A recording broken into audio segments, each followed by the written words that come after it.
Welcome to Storm King's Thunder, where me and a bunch of my nerdy-ass friends get together and we play Dungeons & Dragons. Dungeons and Dragons! Tonight, we are in session 14 of our campaign, having our friend Davos, a.k.a. Brandon, rejoin us for the first time in like 3 or 4 sessions. I think just 3. years. So, welcome back, my dude. We do want to, we'll do, It's like, Dad, I need a kiss. Come on. I can't go to bed without a kiss. My kid's the same way, though. Wow. I remember being a kid and being like, I didn't hug my mom before she dropped me off at school. You're a monster. 3-year-old I'll hold Devin, off on the recap just so 6-year-old he can Devin catch up. obviously thought so. I can't imagine you was 6 years old because even when I knew you at like 14, you had a beard. Granted, not a full beard, but you had They called me facial Elvis clothes. in middle school because like the sideburns were the only thing that really grew in like in middle school.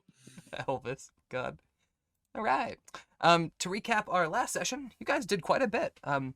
After you guys defeated the fire giant at the dig site, hauled in his head into Waterdeep and cashed that in, you guys did pop in to the Flag and Dragon for where you had dropped your friend Davos off to go ahead and get rooms started. And you found him, when you left him, he was on death's door. I mean, he had been knocked down and was pretty badly beat up. Y'all had healed a bit, but not, I mean, I would say still in 25% territory.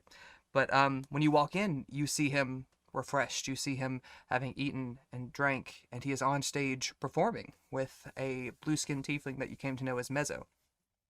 As you guys played in the bar and ignited the atmosphere and caused a bit of an uproar, you had a conversation afterward in which you recruited him. After he saw the level of talent of bards that you were collecting, he became more interested, thinking that he could learn more, and decided to follow you guys back to Nightstone. Before you guys left, y'all bought a ton of stuff. Y'all went to the castle market and got, I think Bergen got a breastplate, Gulbrand got some wine, Tally got some clothes to put over his armor. You guys picked up some healing potions. Also managed to pick up G's inheritance, which was I think 1,000 gold, a decanter of endless water, and a pair of sending stones that lets you communicate with each other once a day. After that, you guys returned to Nightstone to find the town and the keep restored. You got the grand tour from Valkyr and Daphne. You got new phoenix rings with individual gemstones, which are, as Devin rightly noted in the notes, big pimpin'. And quite a few of you got mail.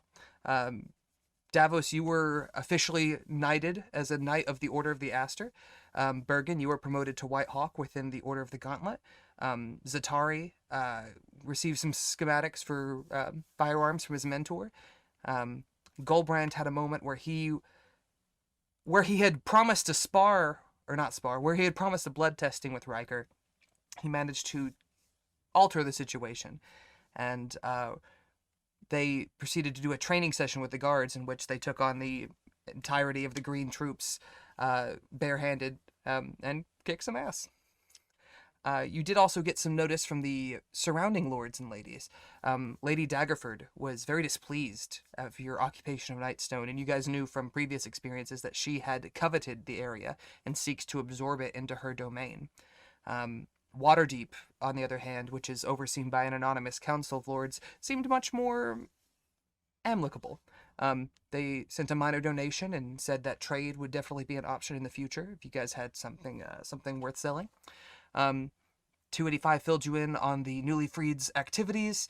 Osvius Obscurus, one of the blue-skinned tiefling from the newly freed, became a spy for you guys, and you sent him off to Daggerford to keep an eye on Lady Morwen. Each of you worked on a special project relating to your characters, whether it was the jam session, or making potions, or working in the moat, or building a temple, or working on armor, or working on Von and Dodd mechanic stuff. You guys also requisitioned a lumber mill and a barracks, and toward the end of your trip, the excavation team returned. And they said that on the 4th day of their excavation, they had been attacked by fire giants, and they had to flee for their lives. 2 of them were actually killed, and the 3 who did return, the 7 who did return, were able to only carry what they could in their arms, and they handed that over to Zatari, who admittedly probably felt pretty guilty with the situation. And lastly, we wrapped up by having Davos, Orin, and Mezzo play a song that Davos introduced as a tune that they had written when Timpani, their drummer's player in the original Fae Fighters, when her father had died, she stayed in the graveyard and would not leave, refused to leave. And to keep her company, Orin and Davos came and they worked on a song, and they came up with "Smells Like 10 Spirits," which was pretty jamming. And with that, my dudes, we're gonna pick up on tonight's session of Storm King's Thunder. Don't hate Devin. Sorry, my wife triggered me. Oh, okay. About to say, Devin can't not hate. It's how he survives. I'm like 85% salted at any given time. Does his character still look all emaciated? Because I imagine like Brad Pitt from Fight Club just throwing down. Actually, I was gonna. Not that bad. I was about to say I wanted to narrate at some point, even if it wasn't this session, that he has begun to start to look a little more. He's not like fucking Arnold Schwarzenegger like at the moment, because that takes some time. But traveling around with y'all, he gathers more food than he would have before, so there's extra food laying around. He just spent a week resting. He's probably starting to look a little less emaciated, less sinewy, and more. His muscles starting to look a little more full. Once he gets his last.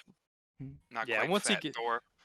Yeah, not quite. Once he gets his last barbarian level, I think he'll be, Goliath-y. And on that note, all of you have grown, not only physically and not become more athletic, more muscular. You guys have gained quite a bit of world experience in the short month and a half that you guys have been together. Y'all have been through a lot, and there's a wisdom that comes with that as well as experience. And all of you can do things that when you left your homes a month and a half ago, you wouldn't think possible. And here you are. We do have a couple of things that I wanted to hit on. First of all, everyone has inspiration. There's a spot on your character sheet where you can mark that. And basically you can choose to re-roll a roll. This is from the concert of Smells Like 10 Spirits. It was what as your send-off, it sort of, and this does not go away at the end of the day or anything. This is until you use it.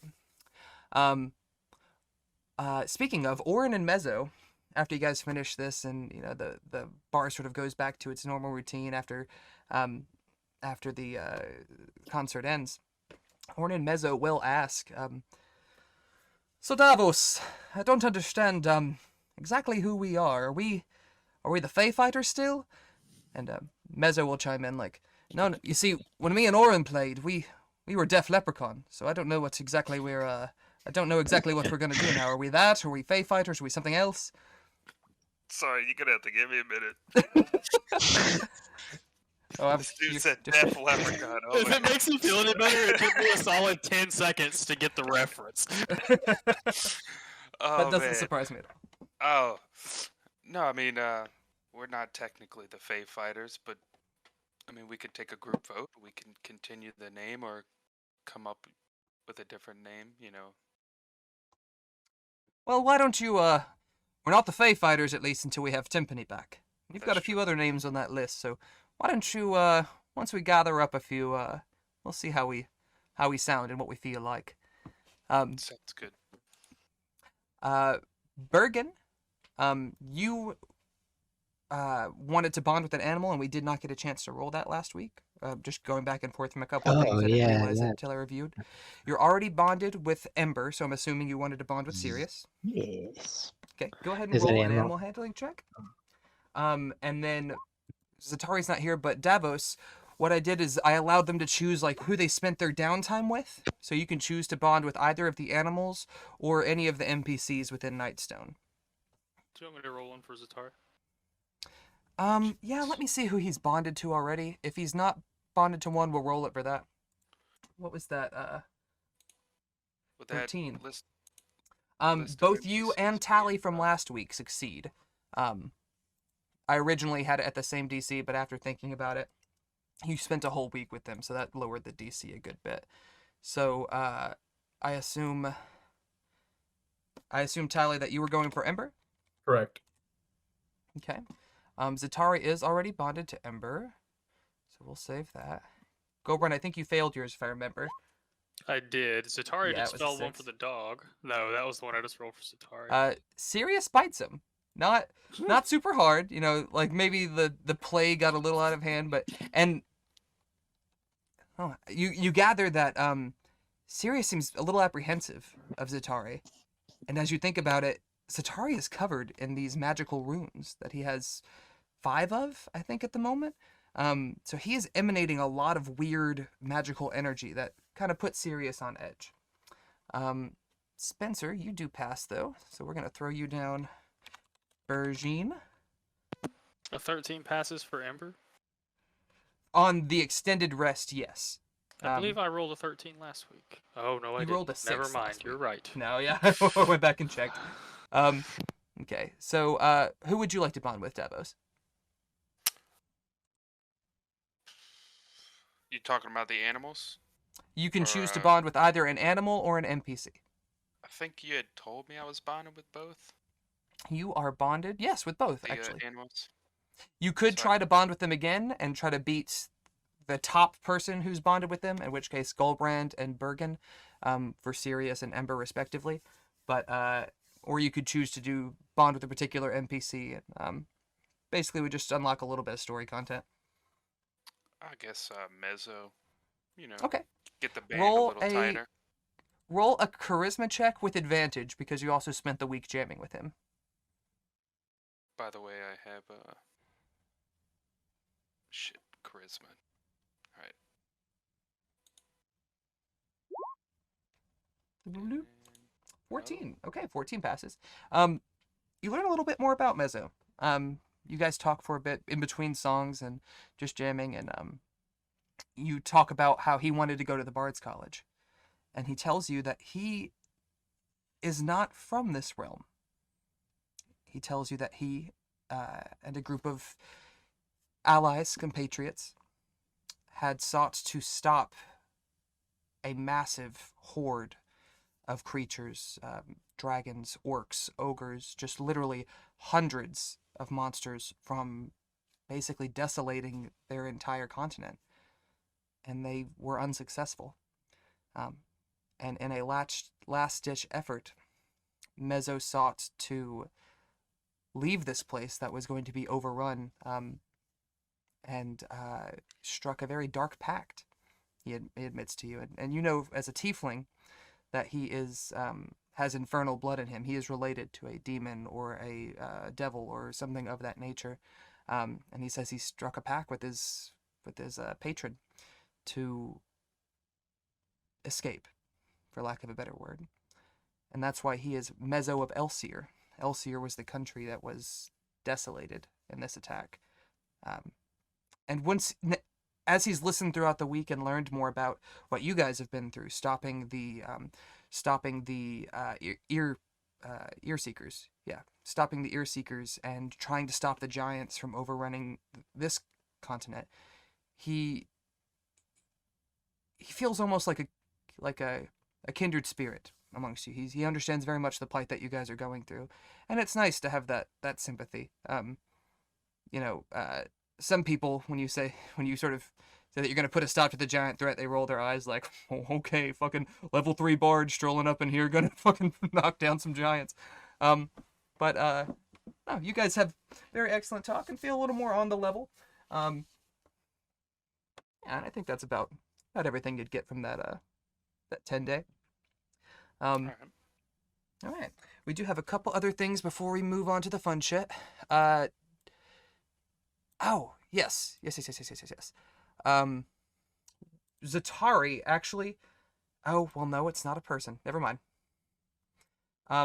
Daphne is very happy to tell you guys that she has had some artisans working on your new banner. Because something that you guys requested a few weeks ago was that you wanted a new flag for Nightstone with the emblem of a phoenix. She does tell you that the old flag was a golden fox on a royal purple background with a rose in its mouth. She is willing to change the color of the background, the color of the imagery, but she presents to you 3 designs that the tailor came up with. I'm going to drop these into Strongholds and Followers chat. All of them have similar thematics of phoenix with spread wings, red, oranges, and yellows of the actual emblem, as well as the sort of varied tones purple of the background. So if you guys want to give those a look and tell me which, if Number any, 3 catch your for eye. me, dog. Yeah, it's number 3 for me too. I thought it would be. Yes. Tally, any thoughts? Agreed. Fuck you, your opinion doesn't matter. Okay. All right. All right, so you boys successfully have chosen your new banner. Do y'all want to change the Only background color or the anything? Or longest. One more time? Maybe a smidge darker on the It's only- purple. Yeah, like Yeah. royal purple. Yeah, like Yeah. an LSU purple. It looks... If there's It's enough supposed to be- contrast. No, oh yeah. There's supposed to be a gradient to it, but it does not look very You can pronounced. you in can this see it a particular little I bit. saw Yeah. that. Yeah, Yeah. I'll put it in here for now, but I will try to tweak that one more time. I don't know why it I has think I would those just weird... say darker is all. Yeah. On the gradient. I mean, you could still go that light, I think. I was about to say, is I anyone may flip interested it in the towards dark and goes lighter, but rather than the light goes darker. Is everyone like- like the red phoenix? I guess Yeah. can the phoenix Yeah. be a different color? It It's can if you like want. how it's like a sunset, different colors. Like, Hmm. Fiery looking. right. And you gather that the tailor who made this sort of used Ember for inspiration after you guys arrived, and you even recall them taking some time to try to work on this and lingering. And Ember has taken up a perch near the front of the keep, where the old banner was hung before it was destroyed in the giant attack. So it's almost fitting that this flag bearing this phoenix is going to be replacing that flag in the spot where your phoenix has chosen to perch. Daphne also tells you, Davos, that the messenger was supposed to return by now from Oralbar. The dispatch was expected to return, but she says that with them moving your family from Oralbar to Nightstone, that they may have said, we need a week to get everything settled up. So she's just letting you know that the messenger who should have been here has not arrived yet.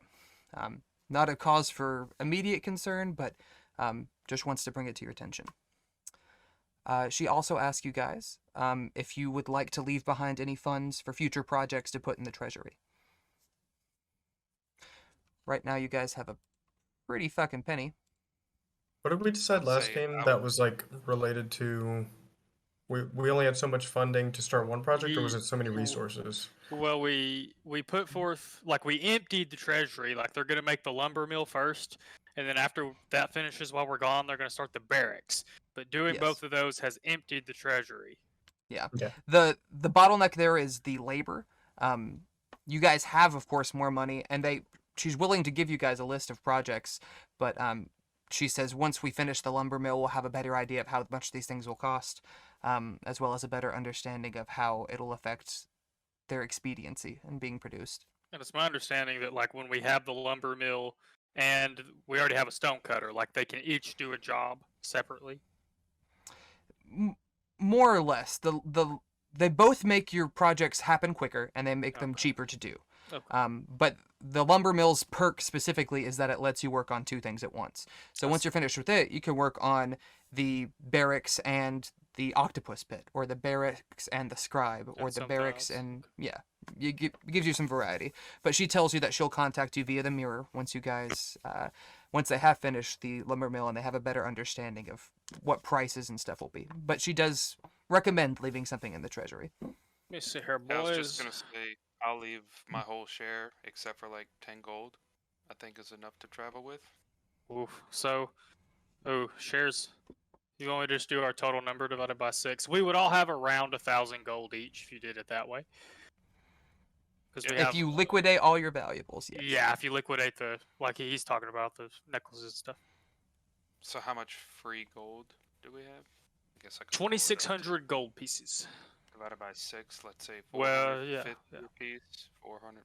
I'll leave 350 gold, I guess.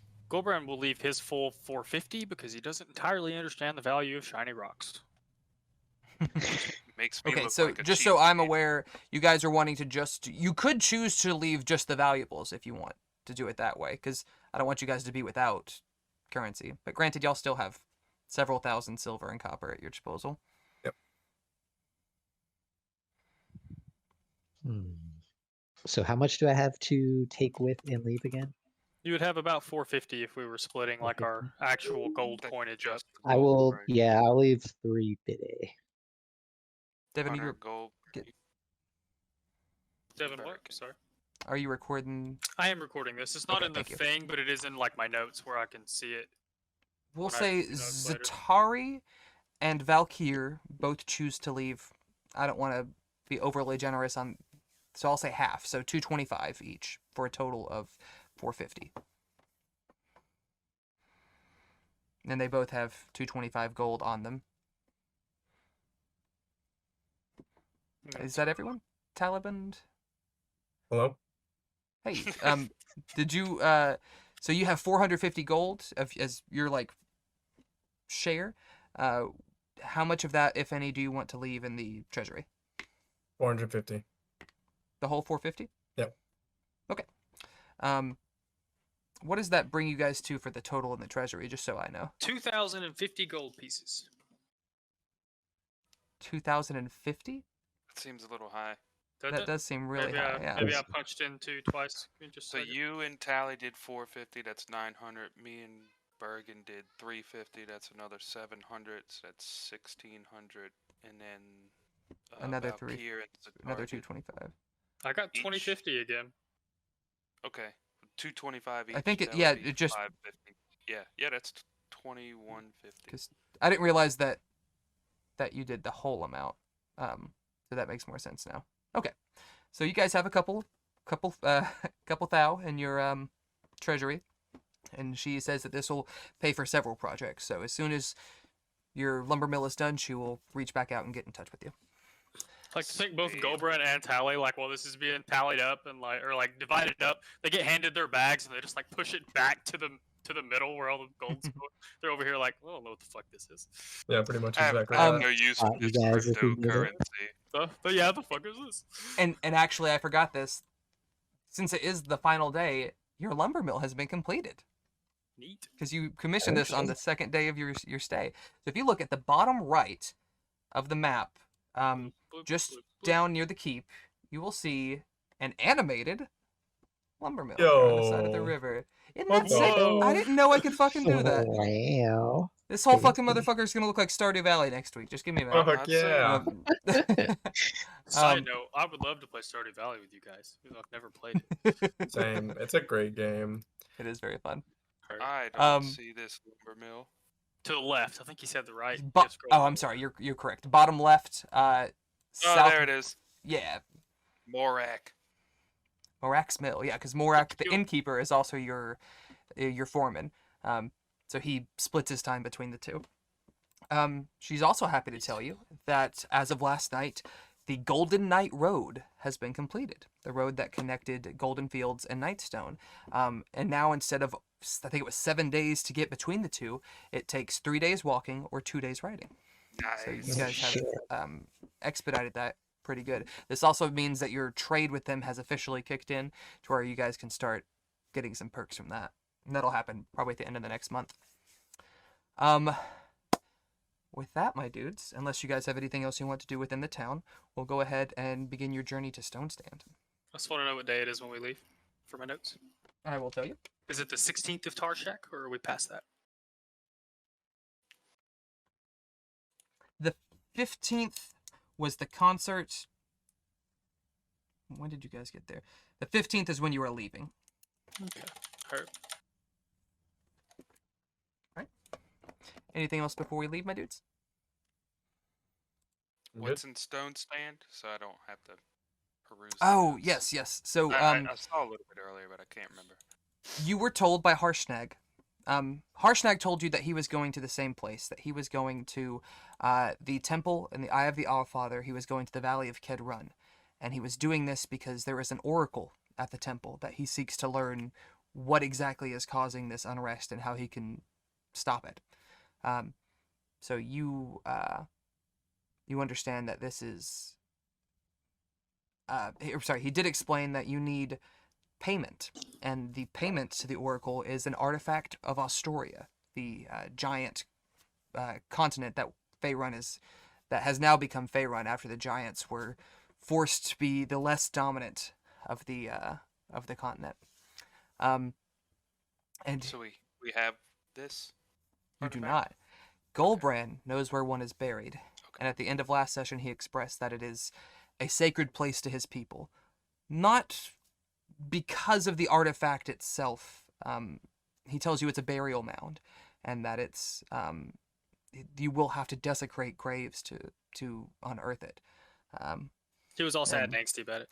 Yeah, That's it's great. you can tell it's definitely a point of contention for him. I mean, this is something that, and he even said that this is not good for his people, Mhm. but it is what the path demands. It is what is good for preserving the balance of humanity.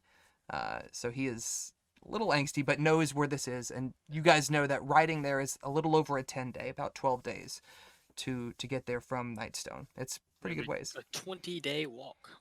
20 days to walks. Yeah. We might need to acquire some horses. And Houses. houses. If you want to check your stable on the far right, you boys do have 6 riding horses and 6 draft horses. Daphne recommends that Gulbrand take a draft horse. He's not that and, big. Calm down, Daphne. Oh god, never mind. I'm gonna bite my tongue. So you Gulbrand's guys. too serious and not downcast, but too in his head to waggle his eyebrows. He's like, His brow is furrowed. No waggling here. Alright, so you guys get your horses, and I'm gonna go ahead and move you to the map of the continent of Faerun. I guess Blue, blue, blue, blue. before we leave Nightstone, I don't know if Nightstone would have anything. Do we need, I guess I asked Gulbrand, any special equipment?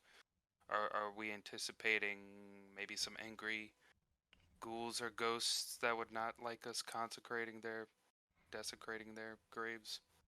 it is possible that some members of my tribes will be theirs, but that is if they have heard news of the giants desecrating stands, they might have sent guards, so to speak. Otherwise, there are spirits that inhabits the graves. Right. These has never attacked me. I do not anticipate that they would view me as an enemy. They should know me. I took the goddamn stands. Took it and- back, you should say, Yeah, because yeah. As this in, like, historically was around since the fall of Uthgar. So, but when it you guys, was, sorry. many years Had- ago, it was not Blue Bear Land. Gulbrand had to conquest it back. Mm. And he can talk about that on the way there if anyone's interested. But So As- hypothetically, should they choose to attack you, is there some equipment that we could have, you could have, that would protect you or better fight them? does Gulbrand know enough about, like, I don't think Gulbrand would understand that how resistances work for ghosts and stuff. Does no, he know? you guys. Does he know magics? I know we have Mhm. fairy fire that could help, I guess, as far as visibility if they Well, go. I think he'll say it might be wise to prepare combat magics. I'm not entirely confident in the mundane's weapons abilities. He shakes his sword. Exactly what I'm getting at. But You got just- some like spectral oil we can put on our blades. You know, like your Those- I bloodweed just- oil that you put. I always just he makes a flame in his hand. Just would throw fires at things. Makes it go away. And Bergen and Davos you two would probably know from your religious experience that ghosts, specters, spirits are not uncommon in Faerun, and that they are difficult to kill without magical means, whether magical weapons or spells or abilities that sort of circumvent that. So Yeah. you would gather that with some of the things in your arsenal, like you could use Booming Blade, for example, to make your weapon magical for a round and deal full damage, but other things are going to be less effective. We're gonna need Tally's Word of big PP. Radiance. What was that? I'm sorry. What was that, Spencer? Word of Radiance. Would that work? I don't know Oh how yeah, yeah. Any effective it would be, spell but is great. any spell. Okay. Yeah, but weapons, unless they're enchanted or already magical, are going to be less Gotcha. impactful. I Spiritual weapon. have at Spiritual Yes, weapon is yes, considered magical, isn't it? yeah, it is. It is conjured from an ethereal plane. I will say that you guys, I have added a ton of markers to this map to try to didn't help you move guys this keep yet? up. Oh, thank you, Devin. 'Cause Trying I'm to a remember bastard. to do all the movement. So I have added quite a few markers. I've added a marker for where you killed the hill giant, the fire giant, a marker for where you met Old Gnawbone and the Trent. I've also added markers for where some of the allies that you've made are and where your battalions are, like Rond and the Ardeep Rangers technically reside in the Ardeep Forest. G and Lifferlass, who command the 2 units that will come to your aid if requested, are both in Golden Fields. That dark red line is the Golden Field roads that sort of circumvents either the trip through Waterdeep or Secumber that they would have to have traveled through previously. I also put a token for Osvius, so you guys know that he is in Daggerford, and if you can keep up with where he is by that. And Can't see him. Where is that? Daggerford, south. South. Oh, I see him now. Yeah. And I've also put a marker for StoneStand, north of the High Forest. Blue bot. What? Nice. Interesting. Oh, Flint Rock, yes. That is the rough area that Mira told you that the stand Flint Rock was in. She didn't give you a precise location, but you know it is in that general area. That's And the with that, elk tribe What? stand. one more time? That's the elk tribe stand. Yes, correct. All right. You guys, we're gonna go ahead and head out. It is a 12-day, so what I'm gonna ask is 2 people to take watch each day, for lack of a better term. It's just perception. Yeah, this will be perception. My passive perception is now up to 15. Oh, good for you. That's a Nice. big jump. You were at 11. That's very good. I took an expertise in persuasion and perception. I think that's why. Nice. Just part You guys will probably, it'll probably be Tally and Davos that have the highest now. minus 10 to 16. For passive? Wait, Devin, you said your passive is 16? Jeez. Oh, because I got you. Yeah, you took the thing. Bergen's also pretty perceptive, yeah? Yeah, it's 7 for my perception check or whatever. Plus 7. What's your that means- passive? What was I Plus saying? 7. Jeez. Yeah, plus Your- 7. What Well, what your is it on passive perception senses? should be its own number. It should be Yeah, right yeah, under to all the your left. skills. Yeah. Eh, For your eh, saving throws. Yes, yeah, right under it. Like eh, Probably a 17. yeah, 17. If he's got a plus 17? 7. Yeah, it's Bergen and I then. Jeez. Oh, I thought I was God. doing good jumping up to 15. You but boys got bigger peepees. Good for y'all. We got scared Alright, of those giants. is it true that if So you that's don't that use is it, Bergen you and lose Tally. it? So for the sake of expediency, each of you roll 2 perception checks for me.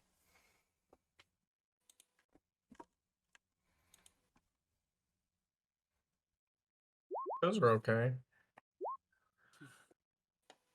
Oh, Brandon, you don't matter. Oh, wow. Okay, thanks. I'm sorry. You said each of you a-hole. I meant each of those 2, but yeah. All right. All right. Okay, so what we'll do is we'll do Tally 1, Spencer the next, Tally the next, and then Spencer again. So you boys, the first leg of your journey, couple days ride to Waterdeep, goes relatively uneventful. As you guys are making your way north to Redlark, you pass near the dig site, and you get close enough from the road to where you can see the area. And the fragment of the Vonadod is gone, as are all the fire giants that had previously attacked your compatriots.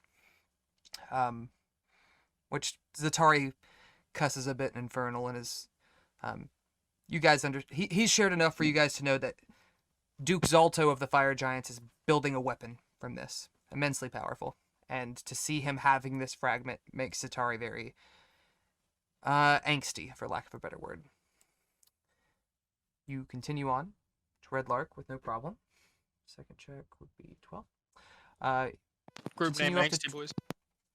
Continue up to Tribor, and then off to Yatar, which is almost the farthest that you guys have been. Y'all have been, of course, to Shadowtop, so we're getting there. And nothing eventful happens through this. The next leg of the journey, you guys take some extra time in Yatar to prepare, because the next leg, where you've been a couple of days away from each city, this is the largest gap between any two cities, and you're traveling between dangerous territory. The Evermore is a swamp that is filled with hazardous creatures, and also a black dragon resides somewhere among there. And then, of course, the High Forest is home to all sorts of monsters and beasts that can pose a threat. I see we're traveling on the road, but Gulbrand would want to do his best to skirt the forest as much as they could, since that's his... You could certainly do that. I would say once you pass Yatar and get close to like where Shadowtop Cathedral is, instead of following the road, you could skirt that a bit. It does take you a little longer, but it does give you the added advantage of being a little more I forgot what horses. stealthy. Yeah. Does that change your? Yeah, I like to think this will he, be relevant in a second. I was about to say, I feel like he would start to try to lead everyone through the forest before he realized that doesn't work well with horses, and then he'd probably go back to the road. As soon as he realized that was, he would not have known that till he tried to start moving through forested areas. Okay. You guys continue up the road. This one is Tally's, and you rolled very high. So, Taliband, as you guys are going about your travel, the forest to your right, the swamp somewhat in the distance to the left, you come to a point where the swamp approaches a little closer. It's within eye shot. You can smell sort of the foul bog essence of it.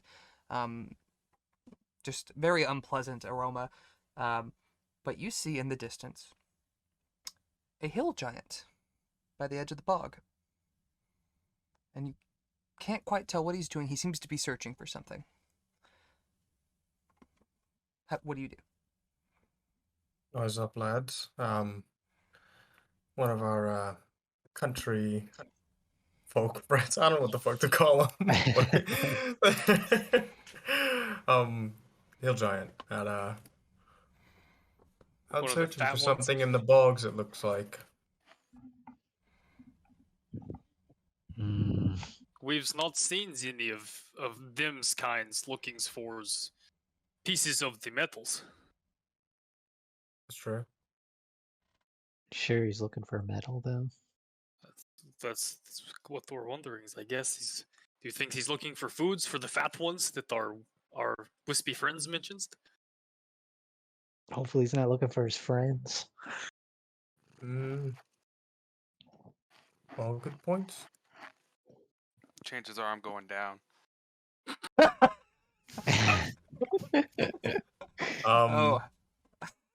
About how far off? He's a pretty good way. I would say over 100 feet. He hasn't taken notice of you guys yet. He seems very engrossed in trying to find something. And you see he's at the very edge of like the swamp. He's like calf deep in the muck. Which is like to our titties in the muck. Yeah, right up to your recurve bow. Yeah, that's yeah. about right. We could leave Sims for the dragons to eat Sims. I definitely don't want to go into the swamp. About the time you say that, the water bubbles a bit, and this immense dragon head lurches forward, and very similar to a crocodile snatching up something that's come to its pond for a drink, snatches the side of the hill giant, who immediately begins clawing at the ground and trying to grasp onto trees, rocks, anything, as the dragon pulls him under. And within just a few seconds, the water once more is still. I thought he might have been some myths. Since when do you command dragons? What happened while you were gone? He acquires new talents every day. I suggest we keep moving before the dragon decides it wants desserts. Yeah, and let's skirt that If I swamp as trust much as anybody, it'd be possible. you about that. Right. Gulbrand's never seen the Taking- dragon. He wasn't sure really lived there. So right Oh, now. Do we have any and extra you guys- underwear in the wagon? I seem to you have guys- It's soiled too mine. nobbed. You guys do. This dragon was comparative in size to Old Gnawbone, which you know to be a very ancient dragon. The head, I mean, is probably pretty close to 15 feet wide. From Like it just snout to the popped. back. I mean, it was almost undetectable, and then lurched out and dragged this thing under the water. And Scurvy. Maxine told you that this thing is very rarely seen. If you guys had rolled less than a 20, you weren't even gonna see it. So you guys That's saw a pretty little cool. big something. You finish- following Bergen's lead. Oh, I'm sorry, Tally. Did you want to say something? No, it's all good. You see me Um, scribbling down in my notebook possible band names. There might be dragons. They're- I like that. You guys skirt away from the swamp and sort of hug the forest for the next day or two of your journey, and finally arrive in Everlund. I think it's where you're riding. So 6 days. 5 days after you left Utard. Again, the biggest gap in your journey. And then proceed to follow, upon Gulbrand's recommendation, follow the river eastward until eventually Gulbrand has you deviate. Off the path, indeed. You leave the path and head toward the forest. And you come to, and this doesn't do too good of a job of showing its actual location. It's kind of on the edge of the forest itself. Yeah. I imagine from the top of the stand you might could see the forest. You may not be able to get there in a quick time, but you may not even see the stand at first because well, I'll let Joey describe it, I guess. You guys come up, and as you're approaching, you just see the woods ahead of you. And as you walk closer, there seems to be one tree that you realize isn't... It seems much more massive.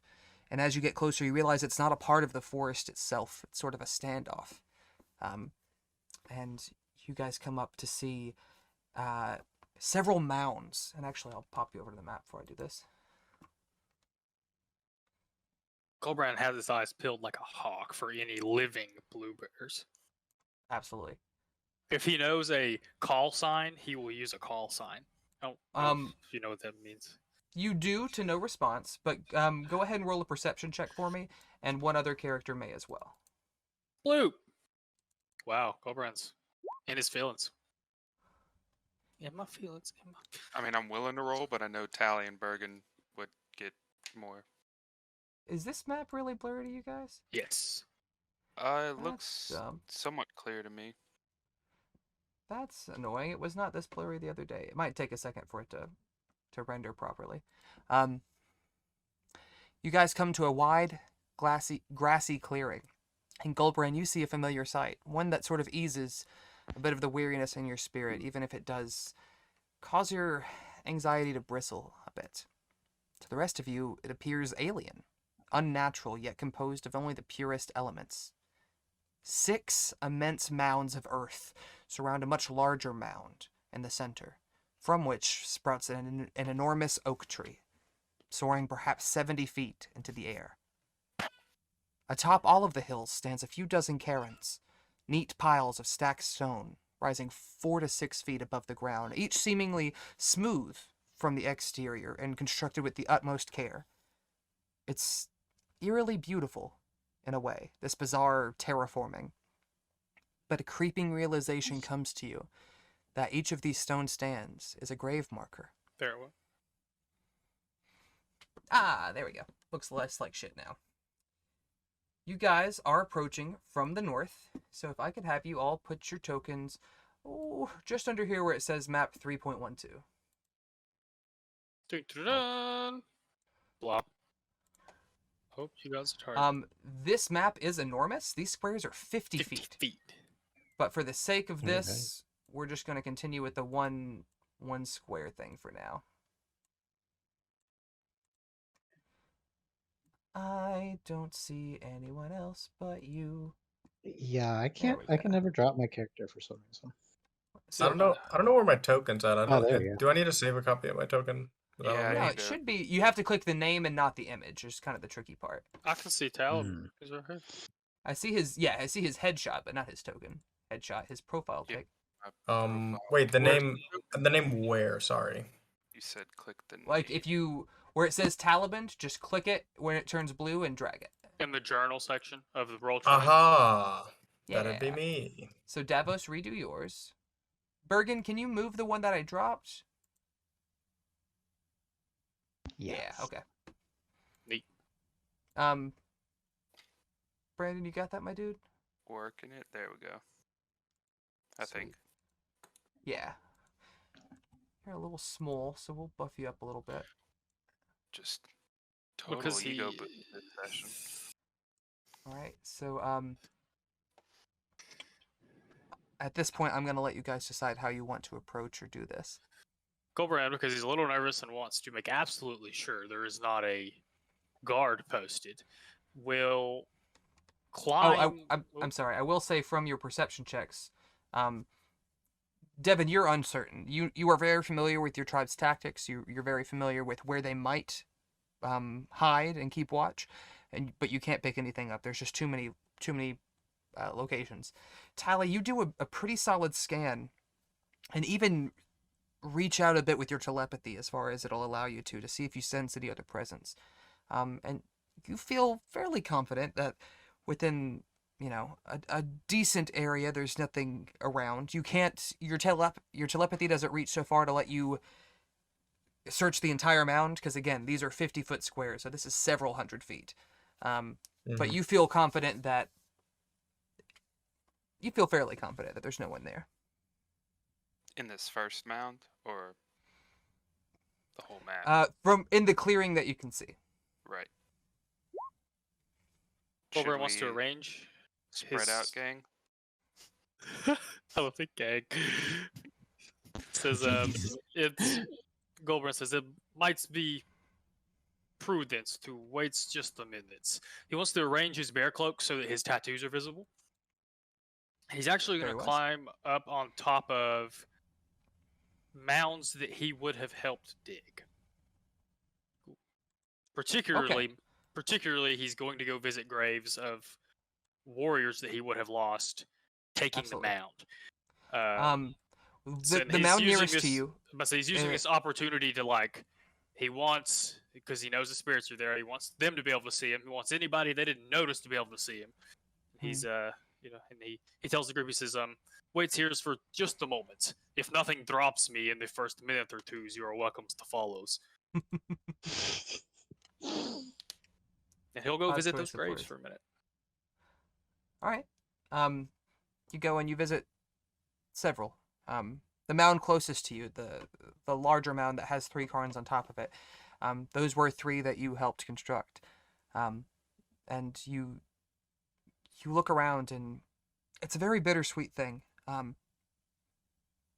To be here is normally a type of celebration of life for the people of your tribe. It's also a time of mourning, but more so giving thanks for what they provided for you. And you in particular, having seen many of these Uthgard die,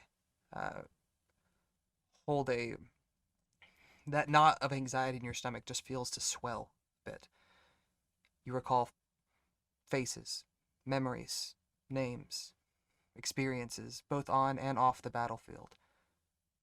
Training, hunting, even usurping, as the person who was first claw before you is buried here. You do notice you have been away from home for 2 years. You notice a fresh mound on the far eastern side. Over, I think it's this one here. I wouldn't imagine they're marked. Like he couldn't go over there and see who it was. There's no names, Yeah. no features such as that, but you remember the mound specifically. And some of them come easier than others. Some of them you can't quite recall who is buried there. And a lot of them, over half, I would say probably about 2/3 of them predate your people coming yeah. out of the High Forest. Oh, yeah. I imagine that, and I'll say this for Davos' sake. So there was the 1,000-year war between the dragons and the giants, which eventually came to a resolution where they just basically decided, enough. We gotta stop. We gotta stop, or we're gonna kill each other into extinction. The giants still ruled the vast majority of Ostoria, of this continent, until Uthgar, the barbarian god, the first Uthgard, challenged and defeated the giants, particularly Gert the Pale.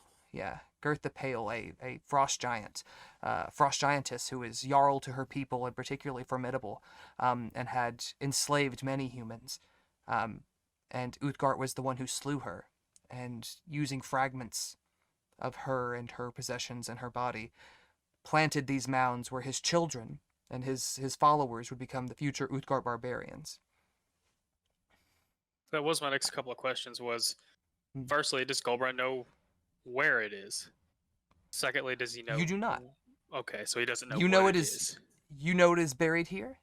Sirius is also with you. He doesn't seem to have taken particular interest in anything at the time, but is apprehensive. He gets that something's not quite right here. It's I don't know. He's on the defensive, we'll say. I don't see no ghosties. You do not. Interesting. Keeps an eyes out.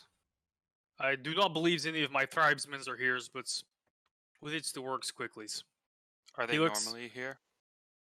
They're actually fairly far away at this times. The stand is usually only come through in times of celebrations, or he gestures to the fresh grave to bury his tribes members. It is not the place you want to spend a lot of times at when you are trying to keep its locations safe. I spent 4 seasons trying to learn its locations before I took it the first times. I will also say, when I say a fresh mound, I mean significantly fresher than the others, one that you do not recognize. Mm-hmm. Built sometime within the last 2 years. It does not seem as if somebody has done this, in the last week or anything that recent. It has grass that has formed over it, but it is out of place. He'll say, if this thing is powerful, if it's truly a relic accepted by a gods, then I imagine it can be located. He points as serious. He says, perhaps our friends here can find it, but perhaps others of us have abilities to detect these things. I think all I got as a pally is detect evil and good, but my guess would be by the tree. If you're gonna put something of importance, Gulbrand says, that would that's be where it's not the bad ideas. He will try to approach the tree, and he can actually cast detect magic, so I guess he will. Okay. And Sirius is Find traps. sniffing along as well. Find traps, neat. As you guys approach the middle ring and descend into its unnatural valley, very oddly shaped. Let me reform you guys a little bit here. Can we kind of tell the overall shape being from the side, not directly above, like right now? Because to me, it kind of looks like a big old dragon foot. Kind of looks like a big footprint. It's a bear. I was about to say, if you look at it, and I'll pull you guys away so you can see it just a little better, it is in the shape of a bear. This is the blue bear stand. Oh, shit. Okay. The inner dip. You can't really see it from the outer one, but if you look at the inner one, it kind of makes It's either sense. that or like Rafiki from Lion King's painting of a bear cub. Yeah. But as you approach, Sirius stops, and he growls, and Devin, since you've cast Detect Magic, you feel a strong necromantic aura emanating from the base of the tree. Suddenly, one of the cairns begins to shed an ethereal blue light as a specter emerges from the stones and grips a long, thick, two-handed sword. The specter is There's as it is. tall. The specter is as tall as Gulbrand and likewise bald, with faded tattoos shining on the ethereal figure. A specter of an Uthgard shaman stands on the hillside between you and the immense oak. You watch as another mound lights up, and a more broad, towering figure steps out of the cairn, wielding a sizable maul draped in thick furs.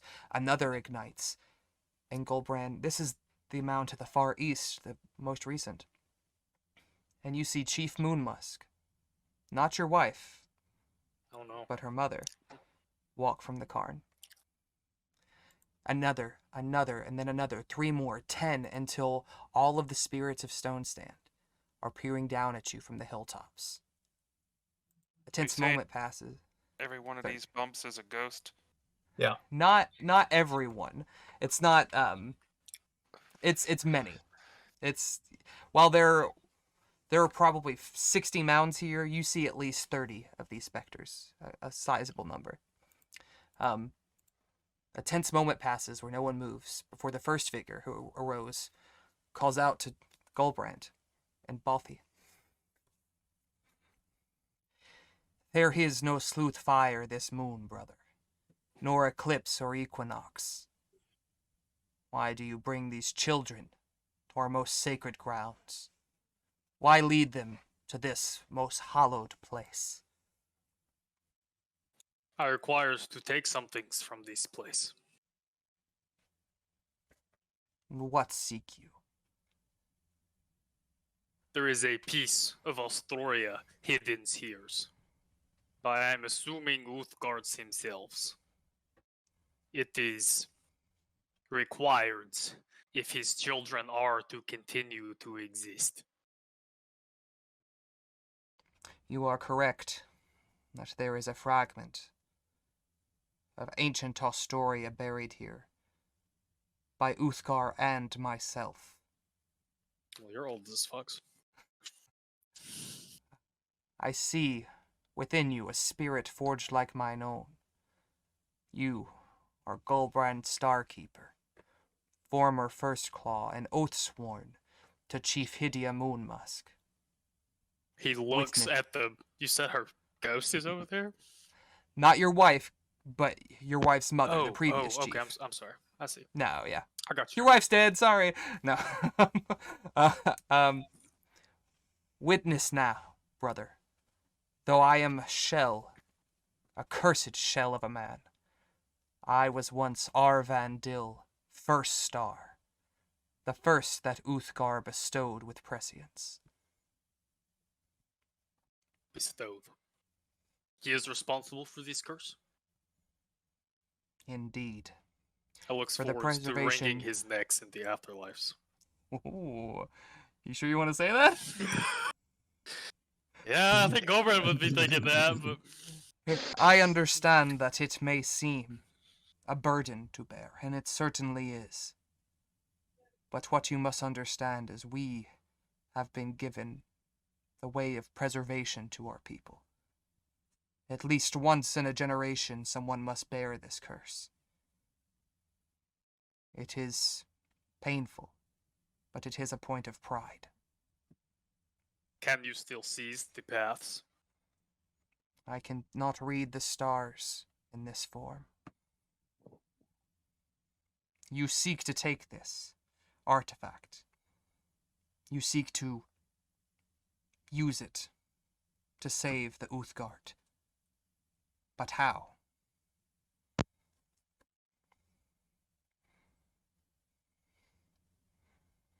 Oh boy. Does you knows? I guess you cannot knows what goes on in the worlds. Giants rampage across the land, as they did in Uthgard's times. We goes to speaks with one of their oracles to find the ways to put stops to this carnage. I need the tributes.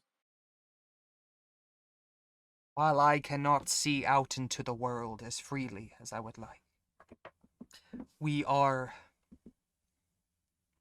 aware of the going-ons within our own tribe. We do understand that there has been much turmoil as of late.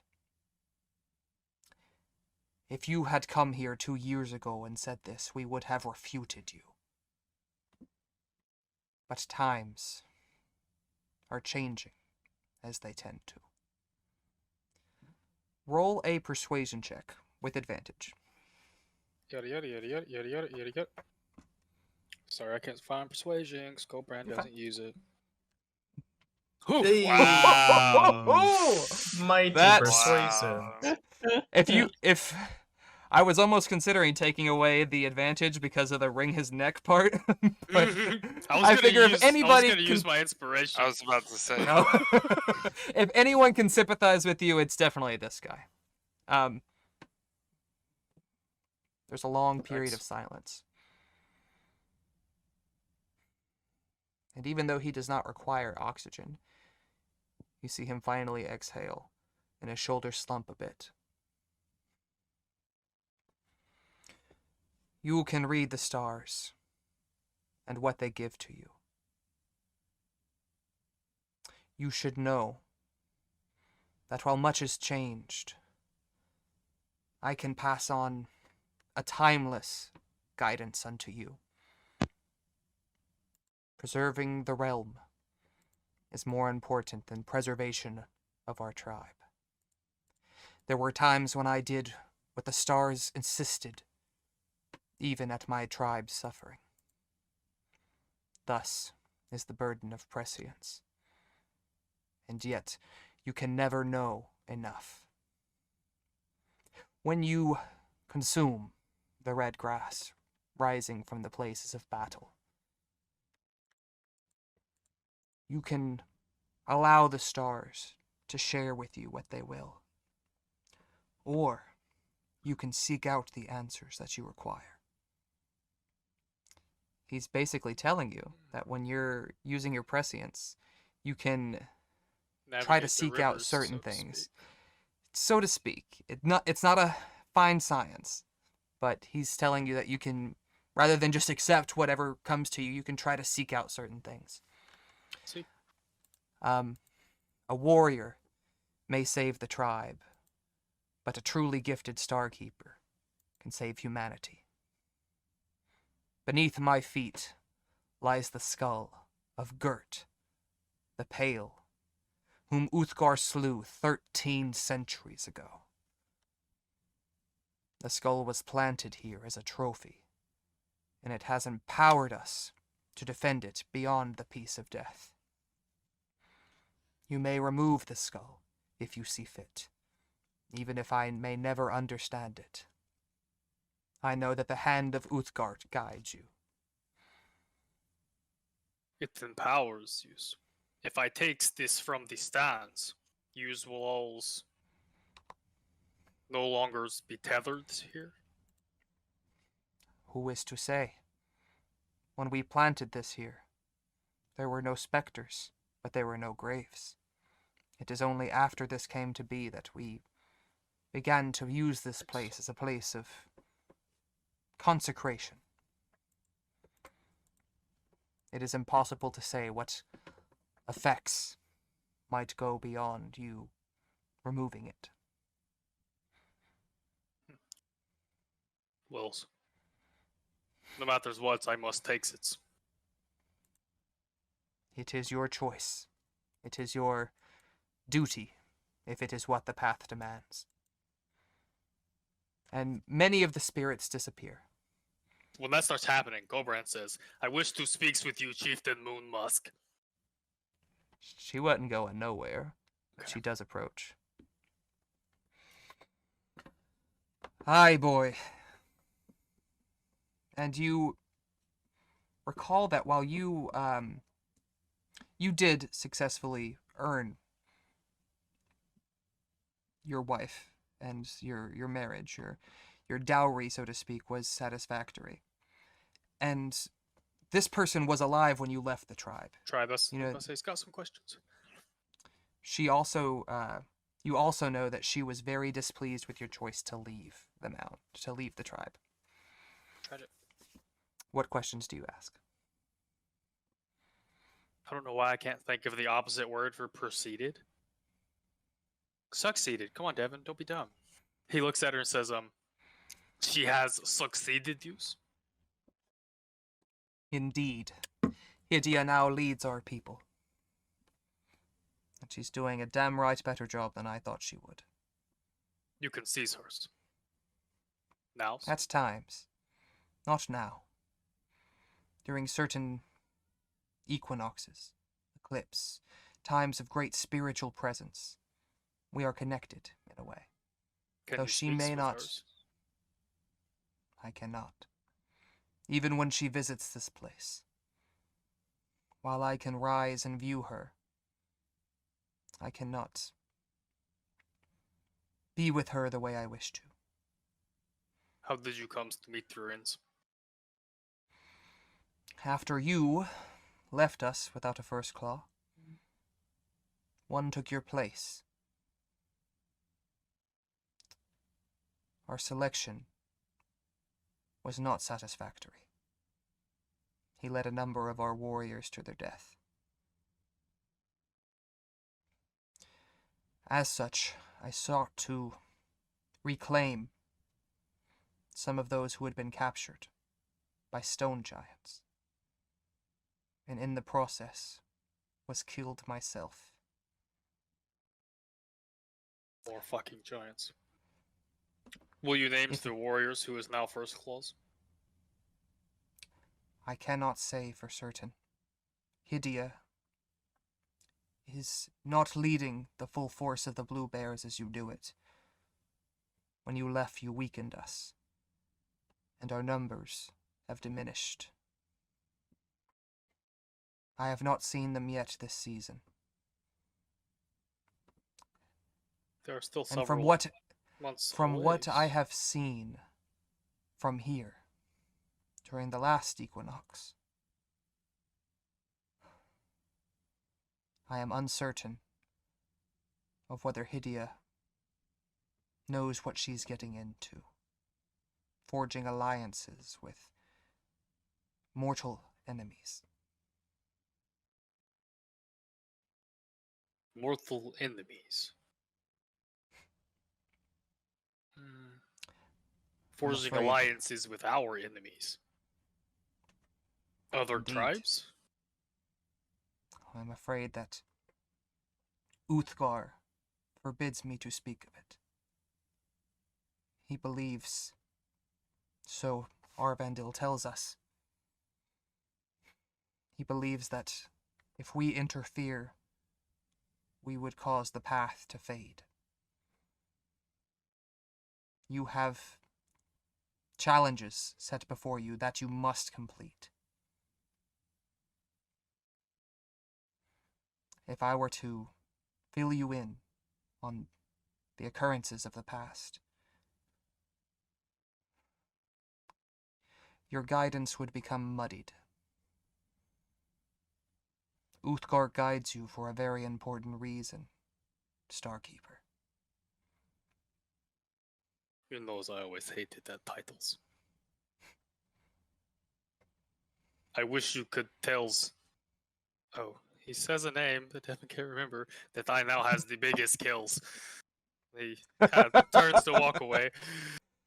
Out of curiosity, are you talking about your battle brother? No. Oh, Griselda. I now has the biggest Griselda. kills. No, yeah. She is the Fang, if I'm not mistaken. Yeah? Nah, she's an elder. Yeah, She but just she happens- was a Fang. Yeah, she just happens to have the biggest kill in the tribe. She Not she anymore, did bitch. kill a fucking rock after all. I kills the fucking giants. He's walking towards the tree at If this we're- point. He's The rock's wings are bigger as she fades back into the card.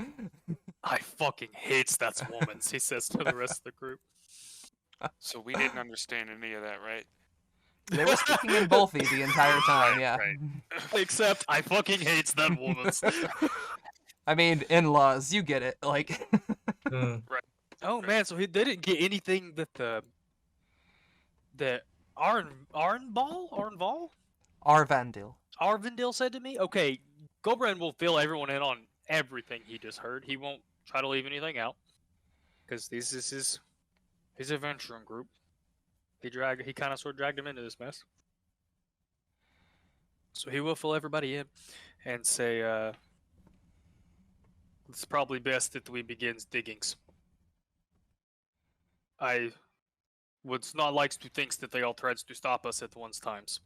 But this begins our works before a living's blue bears comes, or these change their minds. Oh, it is there, and he points to where I can't say his name. God, Arvandill. Arvandill, where Arvandill was standing. And he's still standing there. There are a couple of spirits who have remained, only a few, 5 perhaps. And you gather from their ethereal clothing that these are ancient people. I got the impression that no one knows what's going to happen when we take this. No one's They seem. I'm definitely going to be basically on like guard. No surprise attacks here. Gotcha. Like the. Gulbrand will use, if you will, DM will allow Mold Earth to start digging. If not, he'll turn into an animal, start digging. He'll do whatever Gulbrand thinks. The wild shape would probably be better. He'll wild shape into something that digs real well. A giant badger. Do you guys choose to help him? Yeah. I'll say Yeah. Sirius jumps in too. Okay. So, with the 5 plus Sirius working together, you dig for an hour. And another hour. And another hour. And another.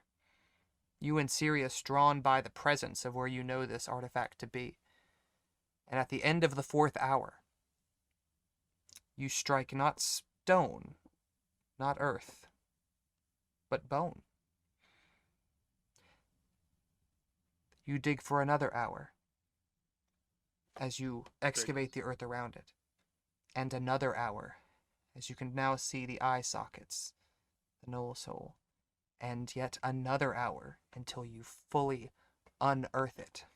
And even though the earth around it is gone, the thick roots of this tree are entangled within it. So, because wild shape only lasts an hour, so Gulbrand can only dig as a badger for 2 hours. And so, like, at the point that, like, his wild shapes run out, he will just start digging with his hands. And you guys can see that he's, he filled you guys in on all of his conversations. And he's, if before he was angsty, now he's downright, like, like the anime characters when they're, like, you can't see their eyes and, like, their foreheads down to their fucking things are black. I don't know the name for that expression. But, has a very dark look about him. He's just like tearing into the ground, and when he gets to the roots, he will take his sword out and just start swinging. He will rage and start swinging. Snorts his line of bloodweed and just starts going at it. 30 more minutes go by. 30 more. The few odd times you do during this, even when you hit it exceptionally hard, it does not give, and it still pulsates with that necromantic energy. Gross. Sirius is. Don't like it. Once you, no, it's the opposite. He's uncomfortable. You gather that he responds differently to different types of magic, and this is the first time you've truly seen him like, kind of on the defensive. You go for 30 more minutes, clearing the roots, and finally, it is uprooted.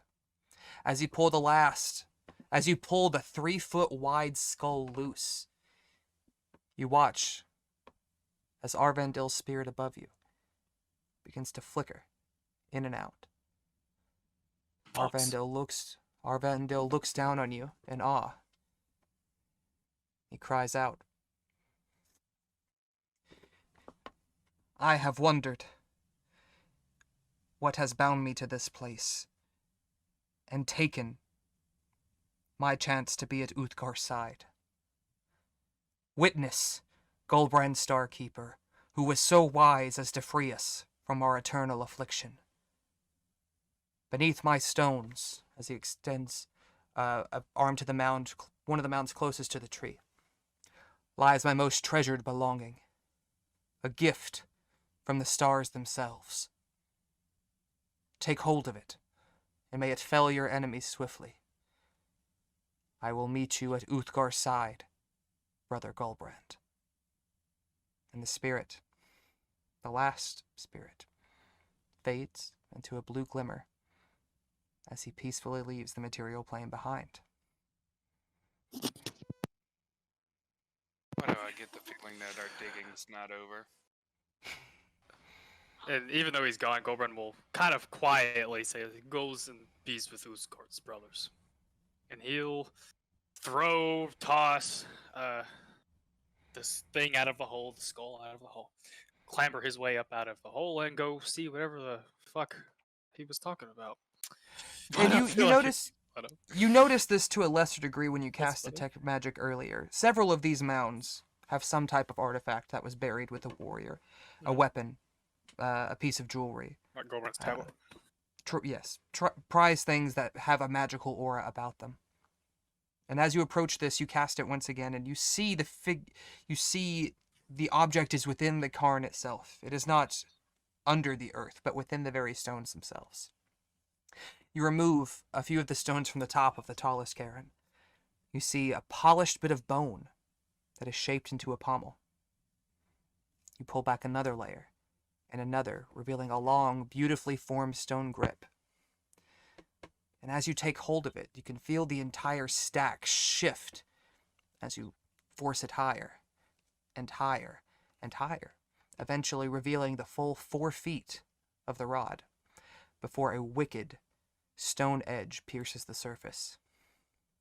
You give a final great tug, and a marvelous black stone and bone great axe is revealed. I'm going to drop this in chat because it's cool Oh as man, shit. I was hoping for a Chris knife.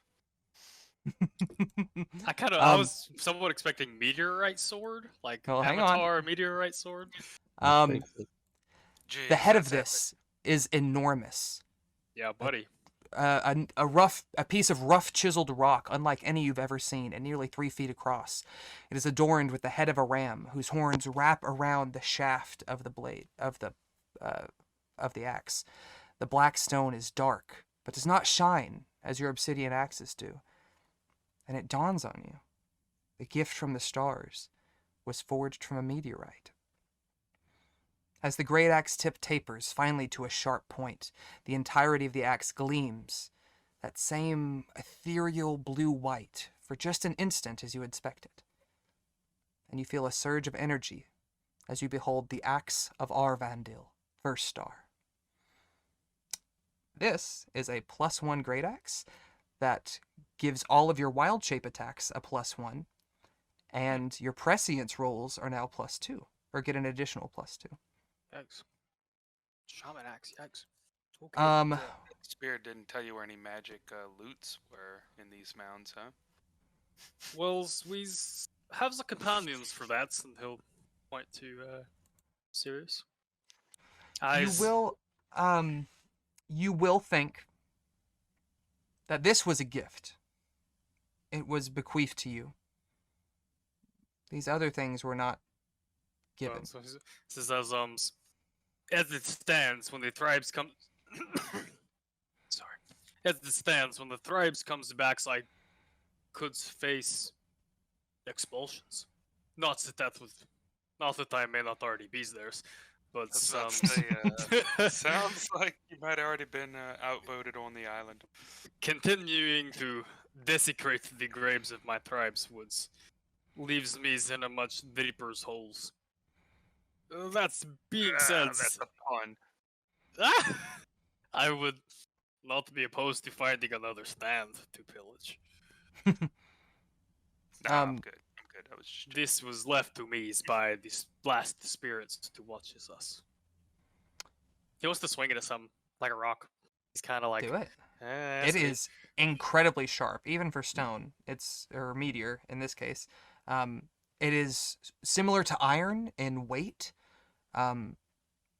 It still appears rough. It's porous in some places, but it's exceptionally immaculate, even for something that has been buried. Like, as you pulled it out, there is no dirt, there is no dust, there is no remnants of its long 13th century burial.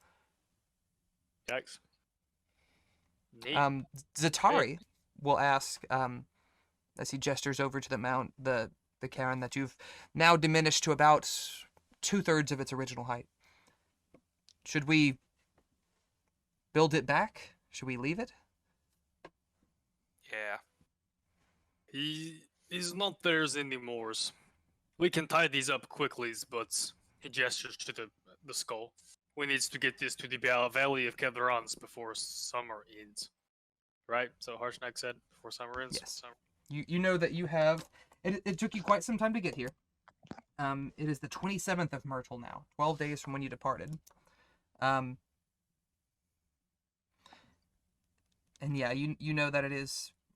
You have until the end of Kythorn, so a little over a month left. But it's going to take you a chunk of that to get there. I will also say we are going to go ahead and take our break, since it's a little after 10:30. This is a good point. Devin, I have a thing rolled up for this, so I'm going to send it to you on D&D Beyond, or just put it on your character sheet. But we'll meet back here at about 10:50. All right. But all right, my dudes. Yeah, We like are- me and Joey, who've been blind since like 10 years old. That's my mom's favorite story about the first time she could actually see leaves on a tree. No, right? It's crazy. I remember being in the Walmart and I'm like, there's fucking rafters here? Like, just seeing the Yeah. little metal beams and shit. Like, what? Because mom was like What's 10, your 11, or glasses 12. prescription? What? What's your glasses prescription? Oh, I don't know. I'm not, like, super blind. Like, I can read. I'm nearsighted, so I can read and stuff without them, but driving is My impossible. contacts are a negative 4.75. Word. I don't know what any of that means. The Yeah, those power are on your good. contacts indicates your nearsightedness, See. and that's the number that Brandon's referring to. Mine are kind of weird. Power! Like, in- technically, one eye is fine and the other eye is astigmatism. So that's why they give me like reading Oh, glasses. yeah. Yeah, you got one hot dog eye. Yeah. Just means your eye is long. You got a grape in your head. Yeah. Shut the fuck I'll Grape, tell I you- understand, but hot dog eye has me fucking dead. I have hot dog eyes. my My God. astigmatism. I have like extremely severe astigmatism. I also have They astigmatism. go, I'll they tell go you- to the back of my skull. Ooh. Your brain just forms around them. Yeah, Probably exactly. one of the scariest things I've ever experienced. I didn't get glasses till I got out of high school. Was an ocular migraine. The doctor explained to me later that it's where the blood vessels that go to your eyes constrict, and so like I was literally blind in one eye and didn't have a clue. I'm sitting here like with a massive headache, trying to read the board in math class, and can't read half the equation and can't figure out why. Like, That's terrifying. See, it's I'm crazy. also That's what dyslexic, happens. so all the equations were kind of hard to read to begin with. So it was fine until they started throwing fucking letters in there. God damn it, fucking bastards! I don't know. Algebra's better than trigonometry. Fuck trigonometry. All right, boys, we're going to I assume that you guys are heading to the Valley of Khedrun. Is that correct? Sokoli in Gulbrand's case. Sokol? Yeah, he wants to trail behind the group and carry the giant skull and sulk. How do you want to do that, by the way? The same way he carried the head would weigh more, I would assume. It had Are you? guts in Yes. Yeah. I mean, granted, that was a fire giant head. This is a frost giant skull, and you've seen Harshnag. You've not seen any fire or frost giants personally, but you've seen a fire giant now, and this seems even bigger than those were. And you know that she was a chieftain. She was the jarl of her people, so she was probably a fairly formidable woman. But are you just holding it by the eye sockets? Do you have a bit of cloth wrapped around half of it? Do you have it concealed? What's your? Since they have horses, can the horse drag it? You can, I suppose. I feel like that's him saying you shouldn't. I mean, That was- it's magical, so it's not gonna hurt the skull. But I mean, Maybe we should keep it hidden. how are we Covered gonna with hide it? I don't know, all of our like tunics tied together or something. Does anybody know y'all of just any strip and magics to conceals it. Won't fit in the haversack. I don't O's. think so. O's. Can I seize the bags, Tallies?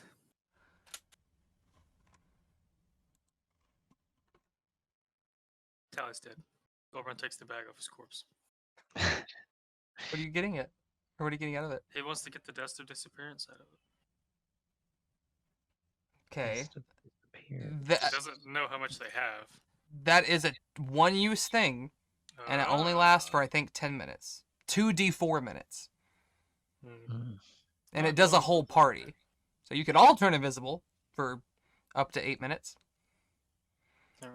Wouldn't work. Gulbrand sees how small the vial is and curses them both and puts it back. Fuck it. Anything wants to take us from me, they can goddamn well thrive. Whoa, whoa, whoa. All right, that's the attitude.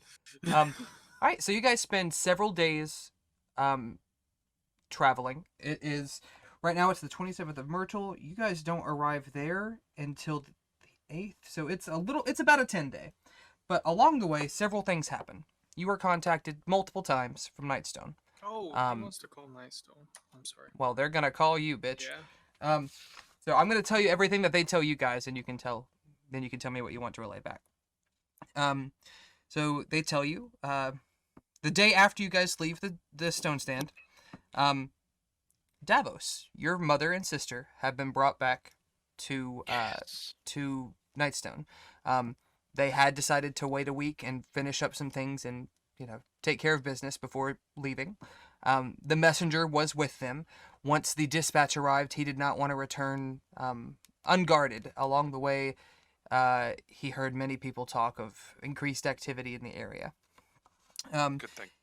What You day guys- is that?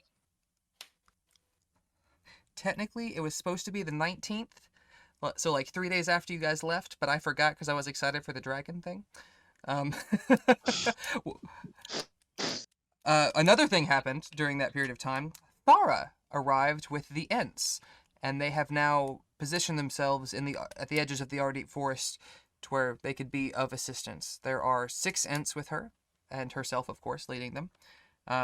They have also completed the barracks and asked what you guys would like to do next, but we'll hit that in just a second. Davos, 3 troops from the Order of the Aster arrive, and are assisting the guard in, keeping watch, keeping order, etc. Order. And I think that is all for the time being. So, anything you want to say back, and what do you guys want to commission? Let's start with the what do you want to say back, because I'll give you a list for the commission. Tell mom and sis I said hey. I'm glad they made it back. That eases my worry that we Yeah. hadn't heard back. Yeah, and you your mother is delighted to see you. It's been a couple of hard months, and she says that everything seems fine back in Oralbar. They got your warning about the giants, and Lord Amaris is staying there with the battalions with the guards to keep order. But they have heard tale of attacks in the area, smaller towns and villages and such. Your sister is a little upset. Not upset. She's disappointed because people are telling her, once they find out that she's, your sister, they're telling her about this amazing concert that you and Mezzo and Orin threw, and she's like, I didn't know he was still playing music. I thought he was just a paladin now. What's going on? Like, and she's like, you owe me a show. Very much supportive. Yes. The moment I get back. Also, Devin, the Knights of the Order of the Aster brought 300 gold to help with the repairs of the city. So add that to the treasury. Dang. To the treasury, right? Yes, sir. It's specifically for the city. They also give their names, but you'll meet them when you meet them. I'll tell you, it's Lucius, Sarah, and Integrity. And Integrity you'll get seems like a tiefling name. It is a tiefling name. Look at you, my dude. He's a yellow-skinned tiefling. That was very astute. No, yeah, I'm very impressed. I should. It's like that moment when a D. I mean, I know you were a DM, so I know you've read a lot of this stuff, but it's just like, The look at that. things you know as a racist. Satare goes, fucking knew it. Knew it was coming. Can't have one goddamn conversation. I love it. Let me see what you guys can be building. Because y'all got some choices. Yeah, this is probably So- Devin's expertise here. I'm going what we to should tell build you... next. I'm going to tell you your options, and then if something sounds interesting, I'll tell you the price and the number of days. The octopus pit, Daphne mentions that she saw you working on it, and she's happy to have the laborers work on that. They can expand the city, basically divert the river wider around them and try to add dirt within, but that will take quite a bit of time. You can upgrade her personal area for making spell scrolls and enchanting. You can upgrade the apothecary, upgrade the shop to have more goods. You can upgrade the barracks to make better weapons and armor. Or excuse me, upgrade the blacksmith to make better weapons and armor, and you can upgrade the barracks to give more experience to your troops. You can upgrade the lumber mill or the stone cutter, either of which will increase the rate at which stuff is done. Or you can add a farm, or you can upgrade the city as a whole. This is basically going from a level 1 keep to a level 2. You would add stone walls, portcullises, the wrought iron cross gates, improve the towers, and build a better bridge between the keep and the town. That would take a month and would be about 2,500 gold. So, firstly, Statistically, I was about to say, firstly, straight up, all of the city building stuff is not part of the campaign. This is all stuff Joey is doing, so I don't have any previous experience with that kind of thing. this isn't Storm followers. No, this is Strongholds and followers, yeah. Yeah, so I don't I'm familiar with the rule set and have read the book, but more than the rest of us. I mean, yeah, but I've never run it, so he's it's not as much like the adventure. I don't have as much. My head is not as deeply dwelled in it. So what Devin wants to know about? Oh well, never mind, because we can't actually afford to level up the keep. The last option he mentioned, we don't have enough gold. The only other one that's down. You talking about? Yeah, we don't have Okay. enough gold to do that. We have 2,300, 2,350 after that last donation. most of these projects, every other project I'll say, is under 1,000 gold. Most of them are 400. A few of them are 800. The farm is cheap. It's only 80. The octopus pit's about 240. So Devin's leaning towards setting Daphne's enchanting thing up. Okay. Yeah, I'm down with that. Yeah, I mean, whatever you guys think. I've been absent the last few, so. How much does that cost you? To upgrade your scribe is 400 gold, and it'll take 8 days. So we could probably tell him to do another thing. Yeah. We'd have the money left over. Yeah. Barracks, maybe? Or weaponsmith? Blacksmith, I guess. Ironsmith. Is like you said leveling up the keep. Well, my question was going to be is if that raises defenses. Are there any options specifically to improve? You're talking about the defenses? overall city Town, upgrade? Yeah. Yeah. Yes, yeah. You that do would be get like when improving defenses. you are at war in your keep's area, it does provide boost for that.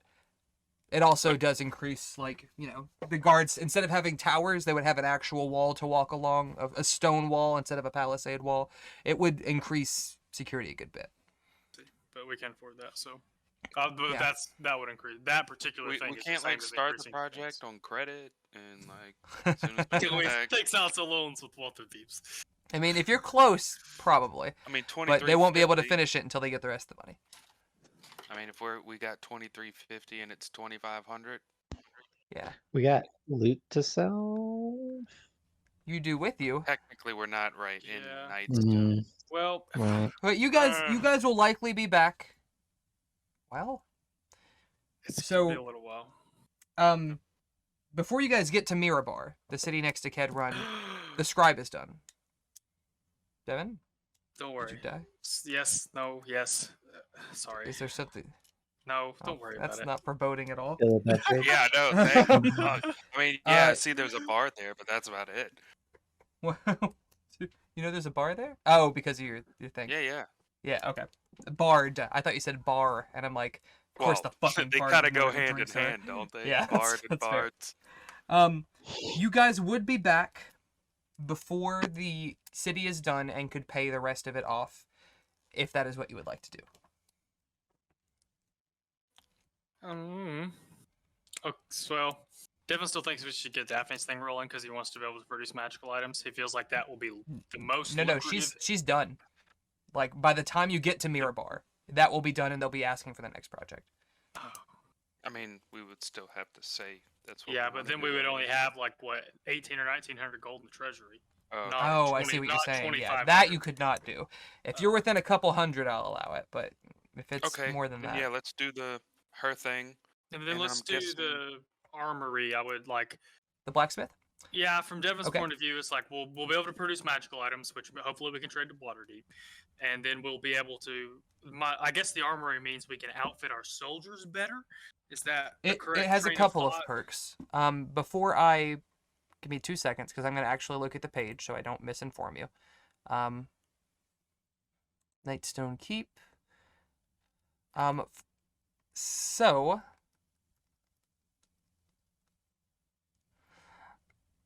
at level 2, he can produce weapons and armor faster.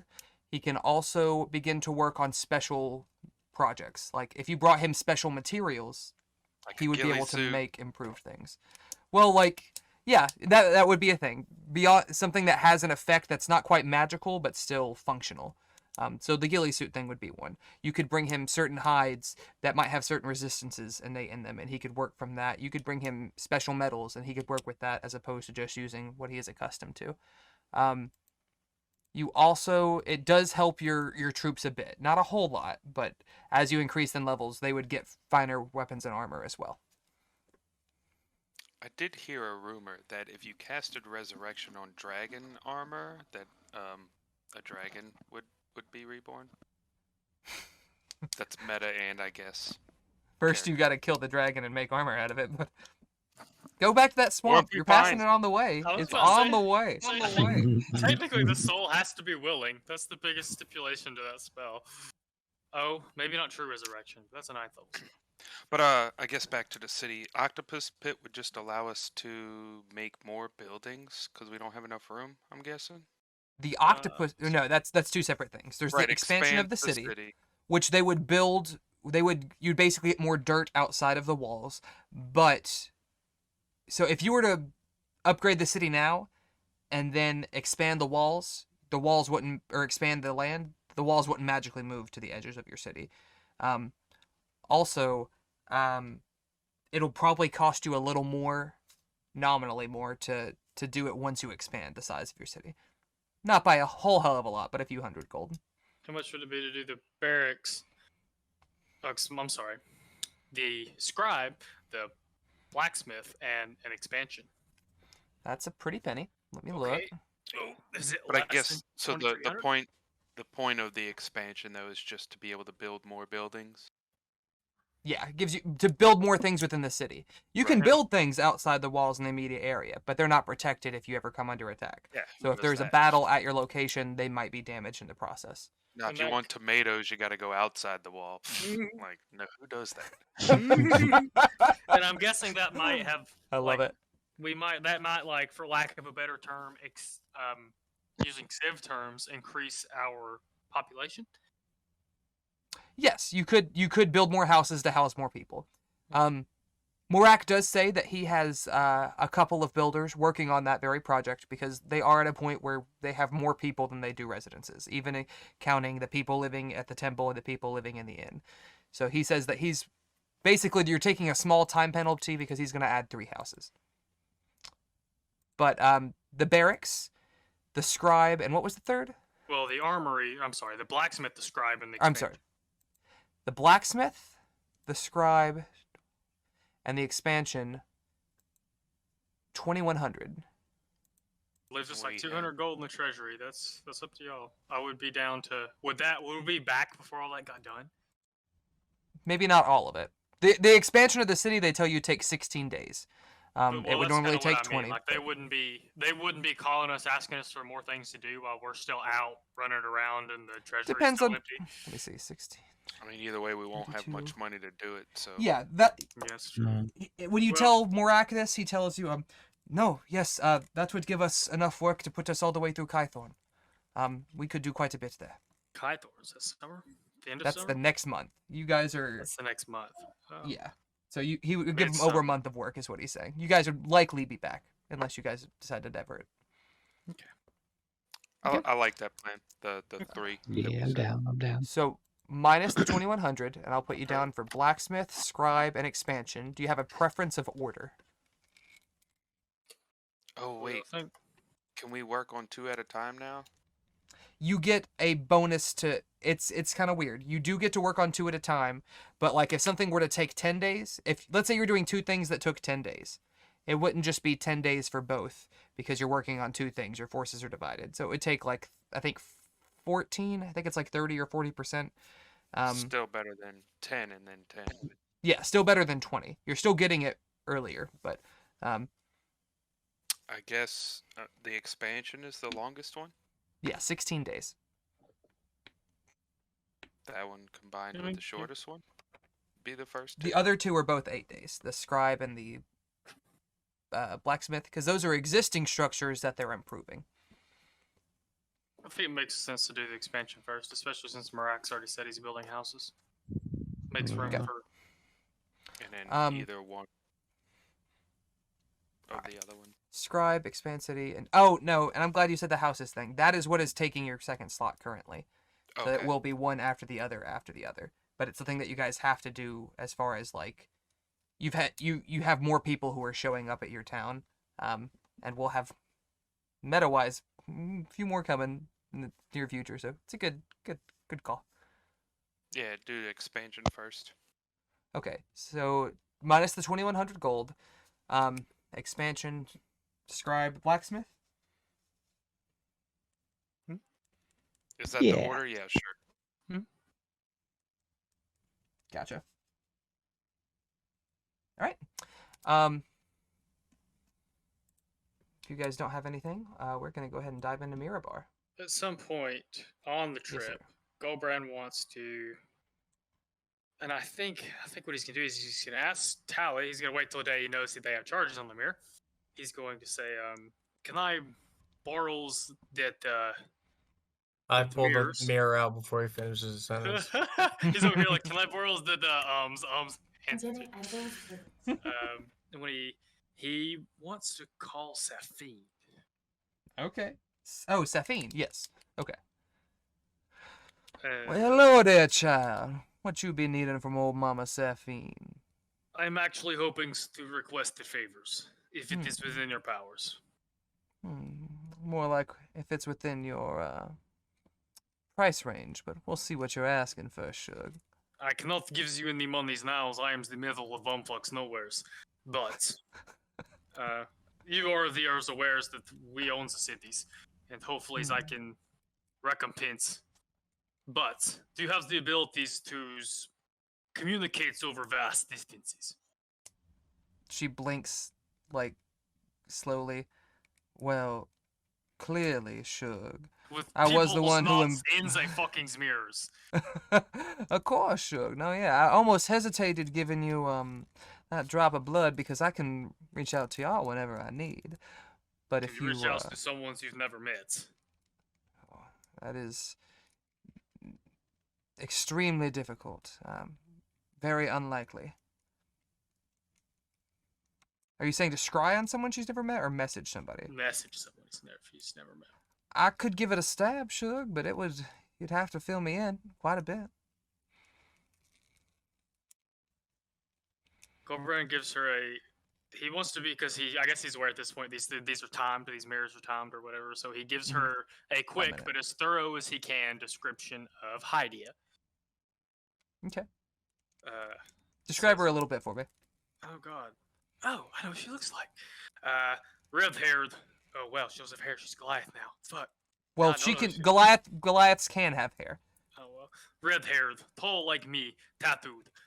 Would be wearing the trappings of a chief of the Blue Bear tribe. Probably has bear pelt like mine. Strong, hot-headed, not someone to fucks with.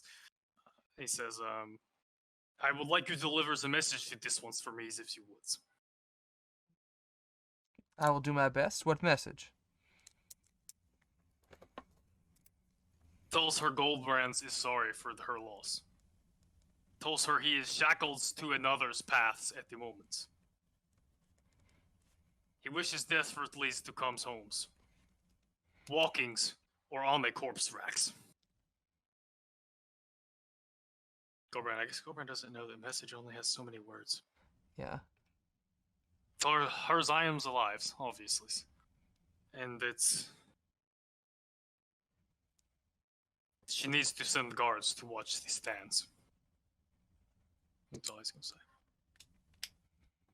She Sends tribesmen says to watch the stands. she says she'll give it her best shot. And about that time, your 5 minutes is up, and she fades once more into a blue mist. She will. Scratches his head. So I wonder what she was going to charge me.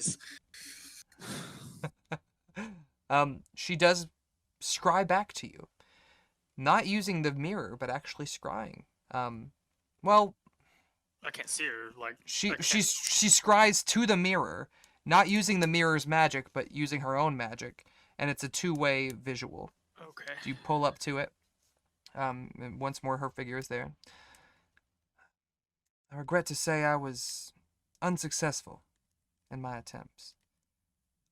Do you know where they might be? That might increase my odds of pinpointing them. And I'll give her another go. How much are charging me for the first goes? That one we'll call a personal favor. He tells them where they would be at this point, south of the High Forest. If it's still, they're at the Yeah, bottom of their route, I would guess. Or Yeah, getting close you're to the bottom you're of the route. approaching summer, but not quite there.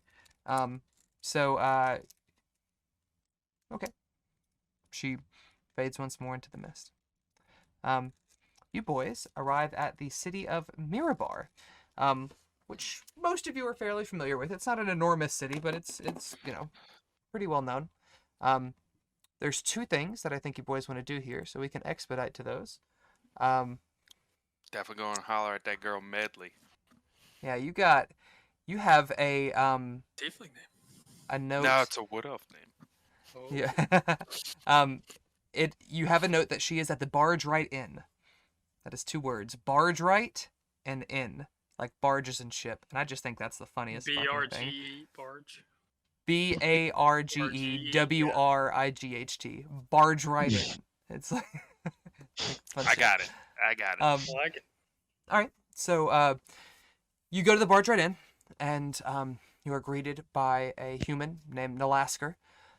Who is happy to help you, get you guys set up with a couple of drinks. I imagine that you guys are going to try to... You can choose to stay in the city tonight or try to get a little progress, but it's approaching the end of the day once you get there. And she asks, Nalasker asks, all right, and what might I be able to do for you? Davos, was it? Who's this, the innkeep? Yes.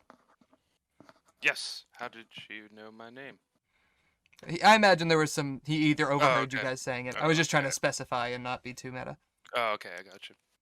Yeah, where's I heard there was a bard here that played an ocarina. Oh, yes. Aida. Yeah, Aida Medli. No, yeah, she's, not around at the moment. Typically she wanders in. She, spends a good bit of time wandering the city and playing as she goes. Much more of a, wandering performer than shackled to one venue, we'll say. But, I'm sure she'll be in here any moment now.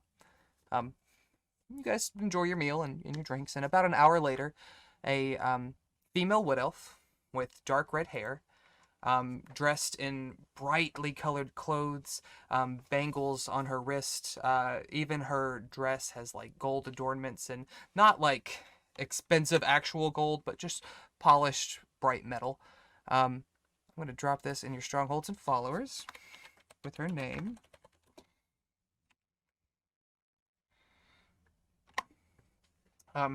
Obviously wood elf, dark skinned, bright eyes. Gulbrand, and just tell about just a little bit. Right? I just One of y'all is gonna get somebody pregnant by this campaign, I swear. Wait, is that possible? Dragoneers. Roll for pullout. Oh God! I got a -5 to pull out game. Let's see. very You've got hard of 3, you. 4 kids now. 3. Okay. All right. She seems very young, even for Tally. You're probably a better gauge at them than most.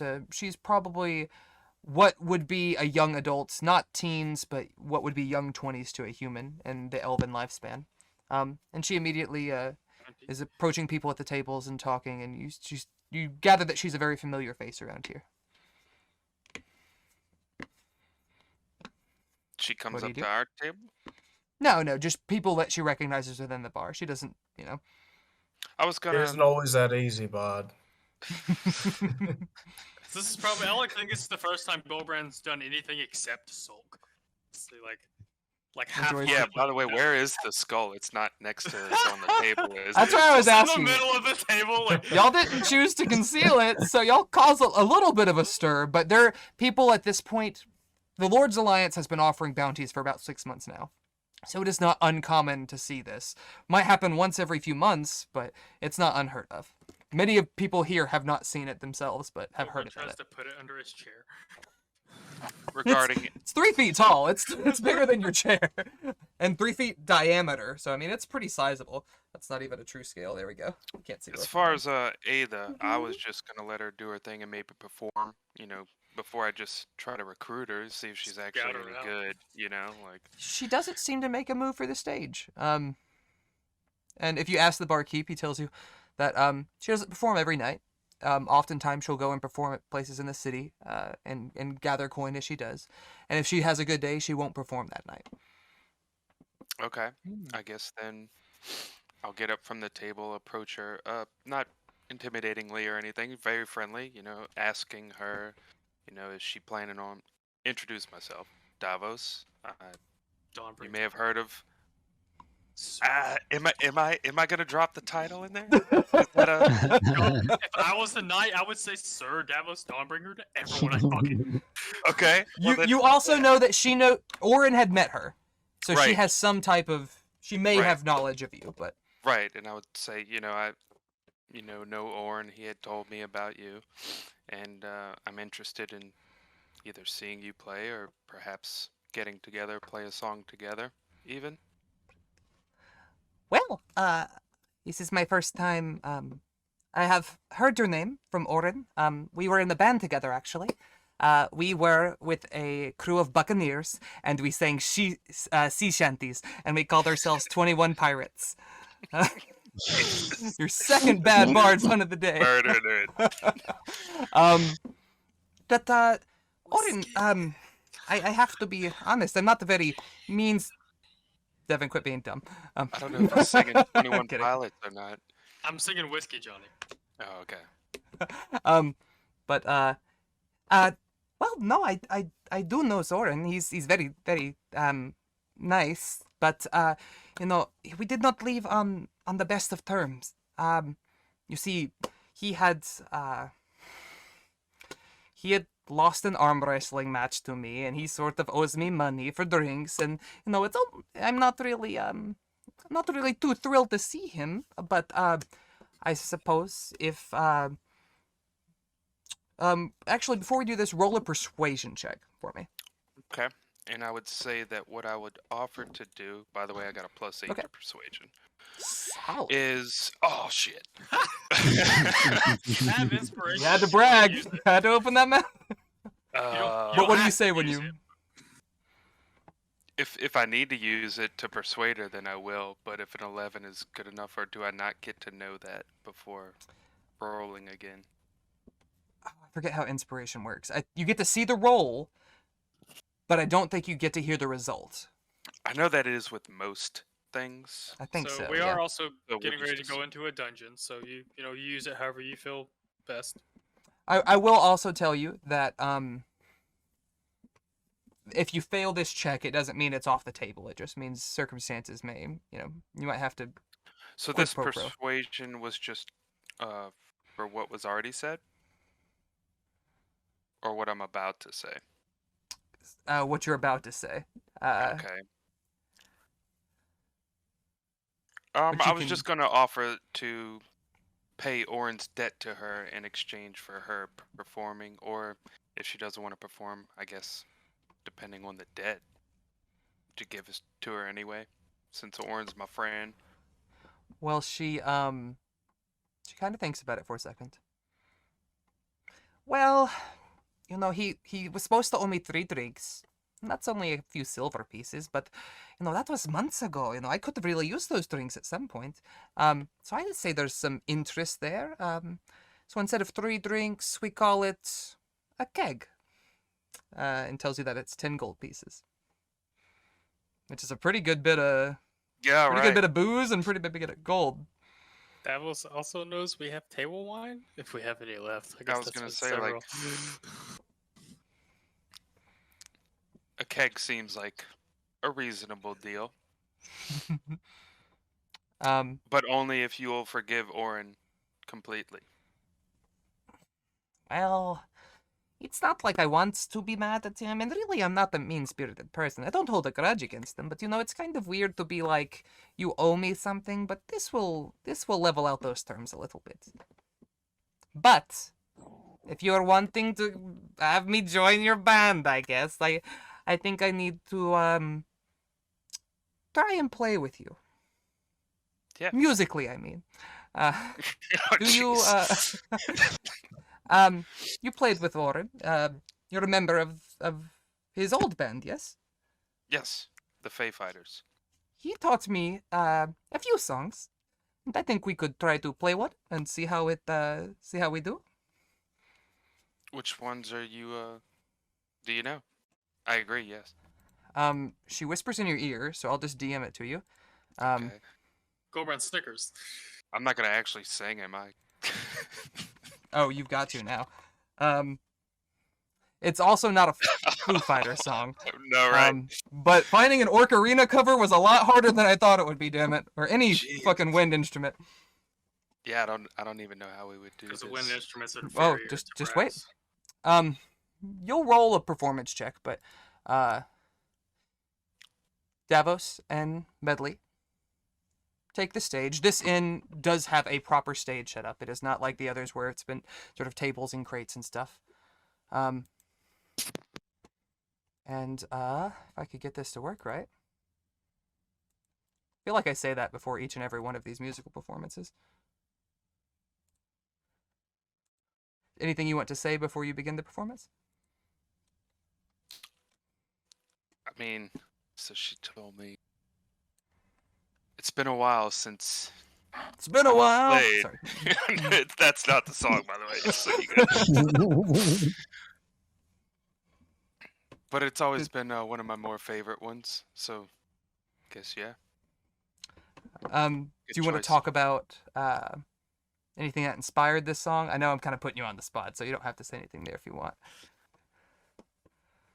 To the group or to her? Just To the explain? audience as you're, Oh, okay. So this is us going on stage, kind of thing.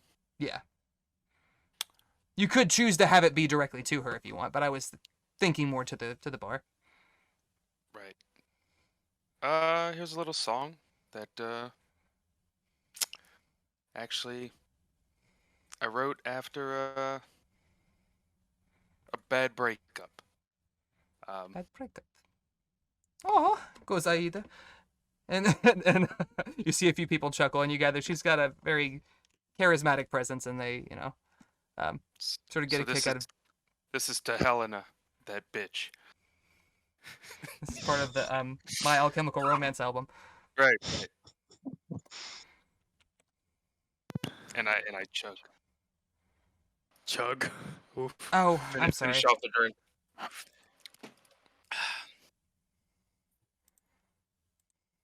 This is dumb because I need to put the thing before it. I'm sorry. Give me 1 second. Someone get that bar and other drinks. All right, I'll be right back. I'll get a drink. You're like visibly nervous as you're going up there. Oh, he really didn't need a drink? Oh. Well, I almost want to wait now. Is this an ocarina cover to To Helena? Oh shit. No, it's Helena's his ex, from what you gather. Oh, I thought you were gonna play a cover of the Chemical Romance song on Ocarina. I was about to shit my pants.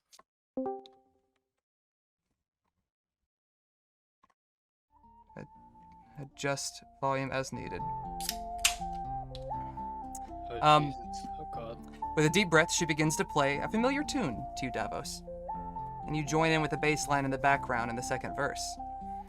As she plays, a warm breeze seems to pulse out from her, buffeting candles, stoking the hearth, rattling the shutters as they clang against the latches.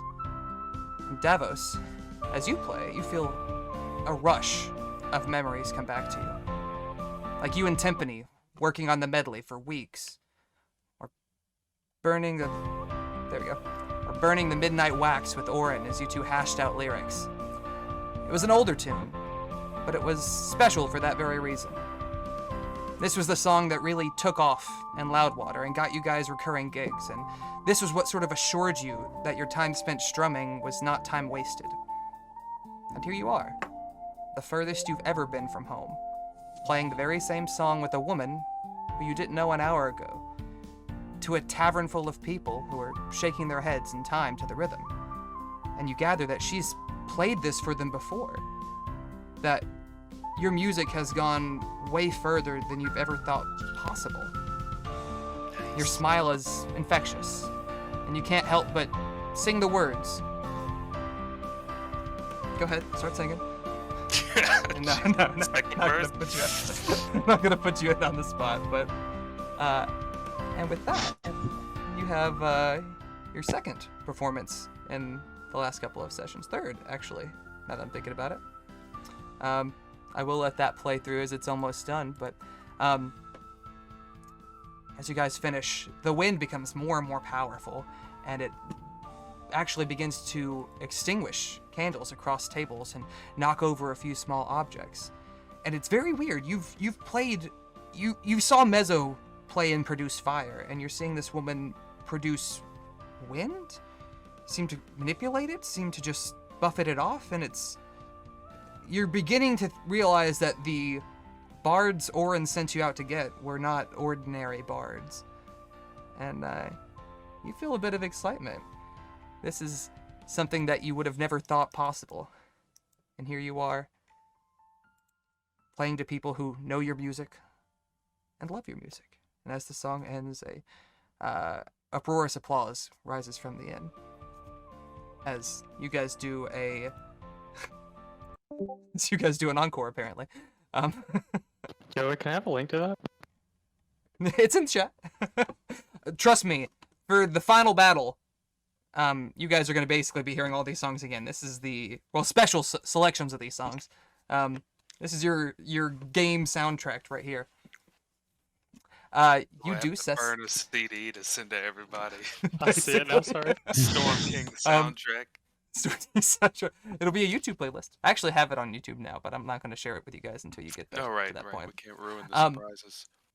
So you guys do recruit successfully Aida Medli, who is happy to tell you that within the next day she will take her.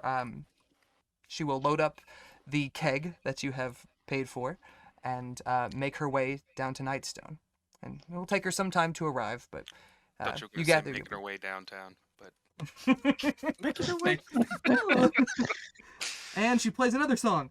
Right. She does ask you if you're going to be traveling with her. Where's she head? So when you say recruited, she's headed to Nightstone. Yeah. All So she's planning to go now, but if you guys are going, she will travel with you. Is what she's basically saying.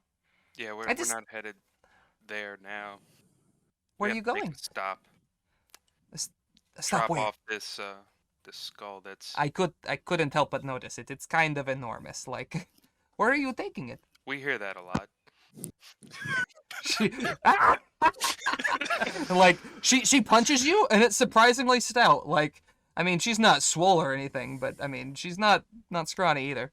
Don't hit my friends. I tell her, to be honest, I can't remember the name, and that is the truth. Well, to Gulbrand's comment, she'll say, "Oh, don't worry. Next time I'll hit you. There's no reason to be jealous. I will make sure everybody gets one." Gulbrand turns red for maybe the first time ever.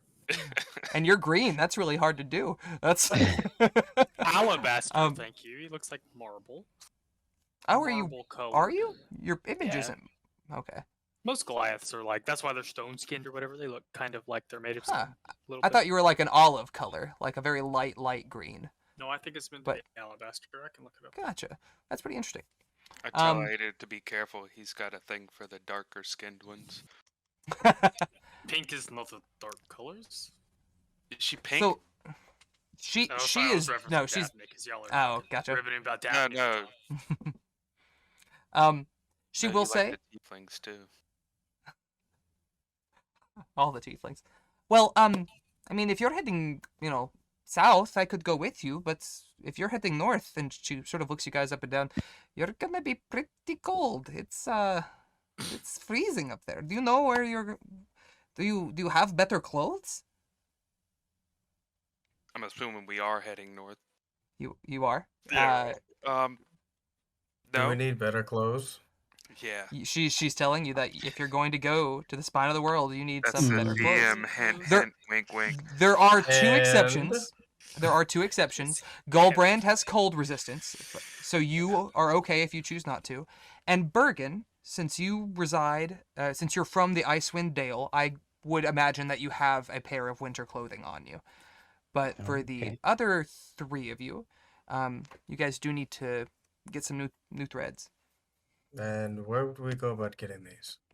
She tells you, "Oh, I know the perfect place. There's this guy, okay? So you go to the market, you take a left, and then down about halfway Songbird. before you get to the..." Take us there.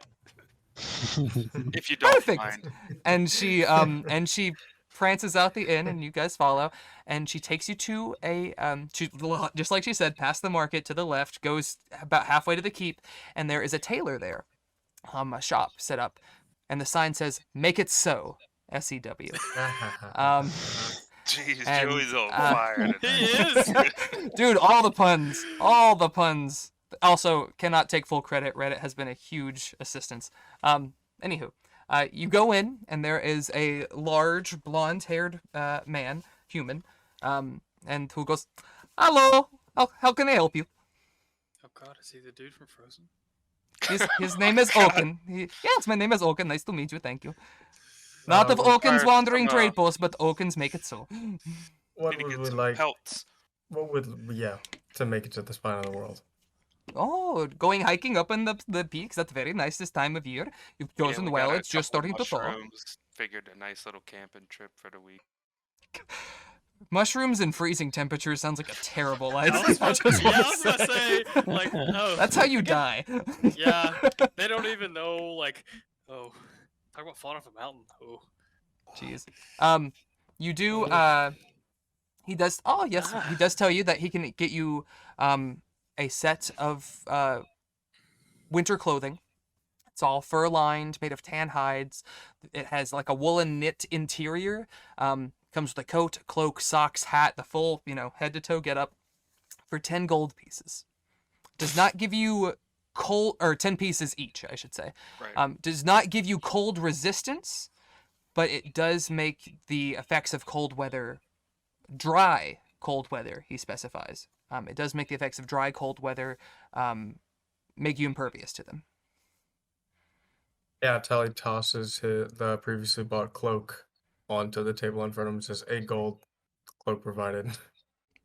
He looks at you and like, "Oh, well, if I were to take this and make some improvements, it would take me some time, a few days, but I could get that done for you. 4 days, would that be okay?" Look at the Are group. We could gather provisions in those times, providing the Harshnag's would still waits for us. I'll snatch the cloak up. Give me what you've got. Okay. So, Zatari, Davos, and Tally each take off 10 gold of your share. Devin, if you'll make a note of that for Zatari so we can give him his adjusted income, I'll put it on his character sheet after this. You guys do all get your clothes, and they're very nice, very, very warm, very comfortable. You know, as you guys have been heading northward, about Long Saddle is where, which is the town just south of here. It's about when you started to it started to get cooler and cooler and cooler. And now that you're in Mirabar, there's even light dustings of snow here and there. You guys are in the northernmost part of the continent, and it is still late spring. It is still the middle of spring, so it's not quite. Spring hasn't quite caught up here, so to speak. But you guys do that. That was Gulbrand good- deep in good- his cup that night. Oof, sorry. It hurts. You guys finish up. If there's anything else you want to do, you can, or we can have you guys go ahead and get to Harshnag. So Now, you mentioned dry cold. Do they I'm sorry? sell umbrellas? You mentioned dry cold. Is there like umbrellas in Faerun? Because I Oh, feel well, like you're gonna... We do have types of protection for that. I'm mixing my accents. Hang on. Okay. Well, really, we do have some things to help keep you dry. But what I was meaning, if you fall into a river in a cold environment, you're not going to feel well. This will not help you that much in that circumstance, but it will help keep you. Snow will not have a negative effect. Really, just as long as you do not get soaked, you're going to be okay. Don't fall in the river. Got it. Okay from Oken. That is good. Right. Is there anything else I can do to help you? Do you have any shields, Oaken? That's a pun. Sorry. Oaken shield. I do not. No. I do have a discount on summer goods right now, though. No. summer goods. As you guys finish up your brief shopping excursion, Medli actually buys a couple of things while she's in there. Not winter clothes, but you could gather, and now that you're looking at her, you see this eclectic mix of various things that she has on her. Nothing really matches, but it still kind of looks good because of that. It's weird. And she picks up a couple of things and throws on sort of a hodgepodge, like I would say heavy gypsy vibes. Yeah, and that's sort of the vibe I'm going for.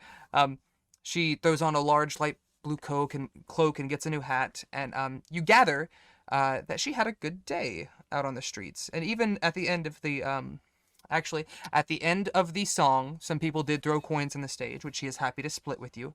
You get 12 silver pieces, which is a pretty good bit. Minus 20 gold. Yeah, Minus but 20? 10's Oh, uh, minus 10 10 for for the the keg, yeah. Egg Yeah. and 10 for the cloak coat. If you say that, she'll be like, "Well, I could have kept it all myself. You're welcome." Do And you then- need it for traveling? I would be willing to give you my share to make sure that you make it safely to Nightstone. he's That is so rich. sweet, Davos. I mean, I'm not going to say I won't take it, but I could get there well enough on my own. Go ahead Trust and me, take it. If you have any extra, just give it to Daphne. Daphne. Okay, I'll remember that. And is she in Nightstone? Yes. Okay. You know what? Well- just get yourself a big old chicken. Whatever. Use it all. I'm a the- vegetarian. that's- No, not really. Oh God. Yeah, I don't think silver pieces is enough for our stronghold. So, yeah, no, that's for her. Ooh, To make your sure as- stronghold. Where are you sending me? I thought I was joining a band. What is this? Is this a cult? Are you a cult? I was in a Sure. cult once. Show her your ring. Technically, we're Lords of Nightstone. Is it a necklace or on a ring on? You a all necklace? have rings now. Okay. Like basically the rings that Gulbrand, Tally, and I forget who the third was. A couple of you Valkyr. commissioned Valkyr. A couple of you commissioned rings, and as thanks for saving the town, they sent you a full set of 6. If you look in the bag of holding, you'll see the 2-tone gold and silver ring, and all of you have a different colored gemstone in it. So you can wear are it on a officially necklace, though. big pimpin'. Yeah, you I can do thought whatever you want. we did have necklaces, but if it's rings, You- that's fine. Yeah, Yeah, I guess the- you technically still do, because like a couple of Gulbrand, you do. Yeah, Gulbrand traded his necklace in to make a ring. So like, I don't think you weren't there, so Davos didn't do it. So you probably still are wearing yours. I guess. I mean, either way, it doesn't matter. But yeah, Okay. we're Lords of Nightstone. Well, that's pretty cool. So I will go down and talk to Miss Daphne, and I will just find. I presume Oren will be wherever the drinks are, and I will not punch him because you were kind. I wouldn't punch him anyway. I'm not really a violent person, but he does owe me drinks, and that's not fair to walk out on a tab. I mean, this is a proper establishment. And she just sort of rambles on as all of you sort of just tune her out. But after a while, she bids you all adieu, and she does give you a hug, Davos. And says, I'm really excited to be playing with you. Orin has told me a lot about you guys and your music, and I really like your sound, and I think that we will make beautiful music together. I agree. I look forward to incorporating your skills as well. And she goes about her way. You gentlemen, if you ask around, they tell you the Valley of Khedrun is on the eastern side of Mirabar. Leads up to the spine of the world. You all don your heavy attire, make your way up. And within a few hours' travel, you spot a familiar figure approaching. The towering frost giant that is Harshnag the Grim approaches you. Hail, adventurers. I was unsure if you would be coming soon or if you were to take your times. I appreciate your expediencies. Do we know how long he's been waiting? Total? If you ask him, he says, I did a fair bit of work on the way up here. There are still fire giants and frost giants that are running amok in this area. And the Countess of the Cloud Giants. I did see her castle floating over the Evermore. Not one that I would seek out, as she typically does not cause too much havoc. But I did think of what you told me, and her stealing the Nightstone from your people. Had I met it, I would go speak with her, but she prefers to live with her head up in the clouds. Believes herself to be above the rest of us. In more ways than one. Sounds like a red bitch. Fucking right there, brothers. Her name's You not got- Helena by chance. No. You guys follow What is with Harshnag. using this Helena's woman's? Get off me, okay? I'm over it. Obviously not. He keeps walking. Why don't you go talk You to know your what? dead mother-in-law, okay? Oh. Actually, I did speak with my dead mother-in-laws. Fucks you, Davos. I love the It vibe has been. here. It's so He looks peaceful. at the Harshnag. It has been so long during these upstairs. You understand now why I like to go solo. Yeah. Speaking of, I would We die should for get any moving. of these childrens. You do not understand. you may still, friend.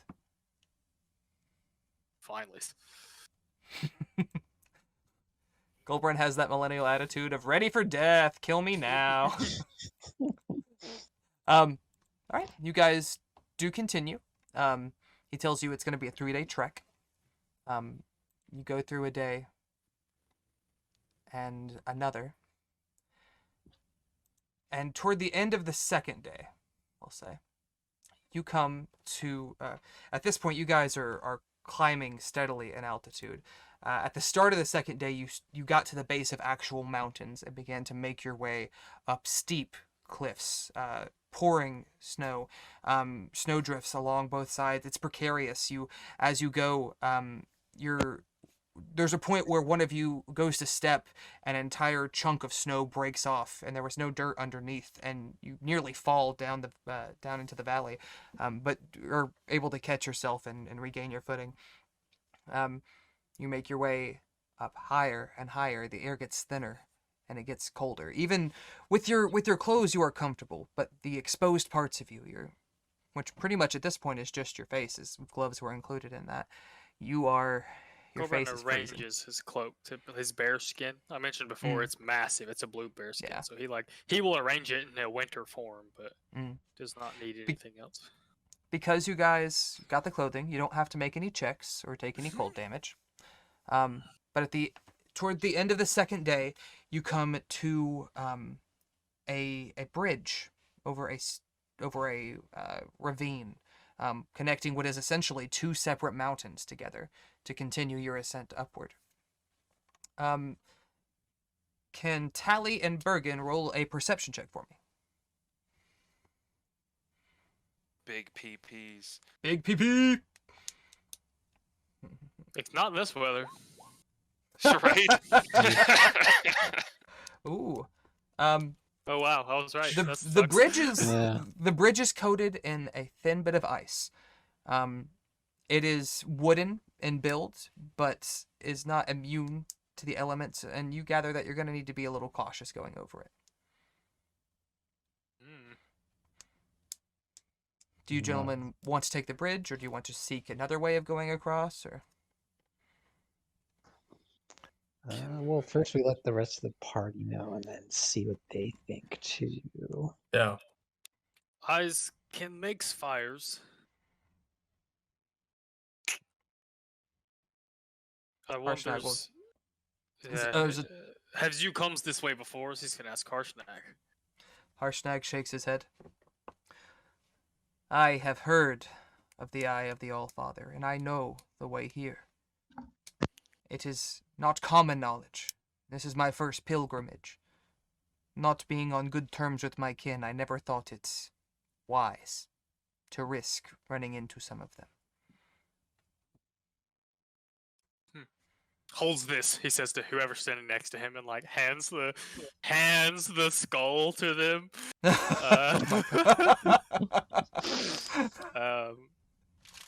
He will cast Produce Flame, as the cantrip he can do.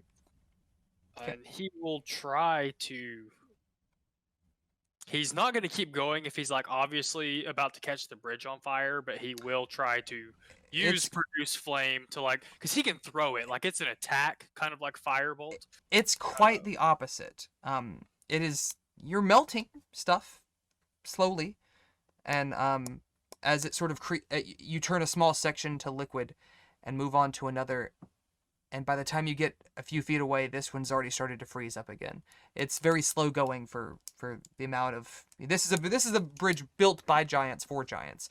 It is probably 10 to 15 feet wide and seems to be about 60 feet across. There are no railings on the side of it. How far across? About 60 feet. A little more maybe. About maybe 70. I can look at my thing and find out. Use alls could follow me in the middles, and we could work our ways across, but it might take some time. I'm open to other suggestions. Harshnag, it was meant to be walked. Right. I understand if you are all cautious. If you must, you may tie a rope to me. I am a firm anchor. Which also means you sink quickly. The laws of gravity do not work like that, you fucking bards. Perhaps we ties the ropes to each other's and the ropes to Harshnag's. We all could not stop him from falling, but perhaps he could stop us. I will hold the rope. If I fall, you will not follow me down. But if one of you fall, you surely will. So for this, tell me what order you're tying yourselves up in. Alright, so we're all attached at the waist to Harshnag holding it? Come on, I imagine. Like We all wrap just around hold Essentially. on to a rope. I like to. I don't know. I would think we would, like you said, each of us would have it wrapped around our waist, and we'd be tied to each other. The Harshnag would be holding instead of having it tied around his waist. Yeah. I think but Gulbrand should go in the middle because he's the heaviest. I'm assuming Bergen might be Okay. heavier because of his armor. I was gonna say. Y'all, I mean, it's either way. Y'all are pretty similar, I all don't things considered. think necessarily we're in danger of being attacked from behind, but maybe someone with a higher AC. I got a 19 in the back. I got a 17 AC. Maybe Bergen in the front, And I Davos in have a the back? decent perception too, so Yeah, I'll yeah. take back. Okay, so that leaves Tally and Zatari. Tally in front of Bergen, or excuse me, in front of. I weigh 325 pounds. Okay. You thick. Damn. He's not that big. Come on. I mean, it says 7'7", 325. So, Ooh. and 7'7" is not even tall for a Goliath. You're Right. definitely heavier than me. All right. But, So I have Bergen, Tally, Gulbrand, Zatari, Davos. Sounds good. yeah, weight Okay. evenly distributed. Y'all do have I think, what is it, 30 feet, 60 feet of hempen rope? I'm looking I at think I that. got 30. Some of you probably have it on your person as well, but I figured one rope would make sense. 30 feet of hempen rope is what you have. So you have enough to do that and have a couple of feet between you guys. You're not right up on each other, but it's not like you don't have a whole lot of extra room. Harshnag holds onto the rope at the very end behind Davos, and you guys begin to make your way onto the bridge.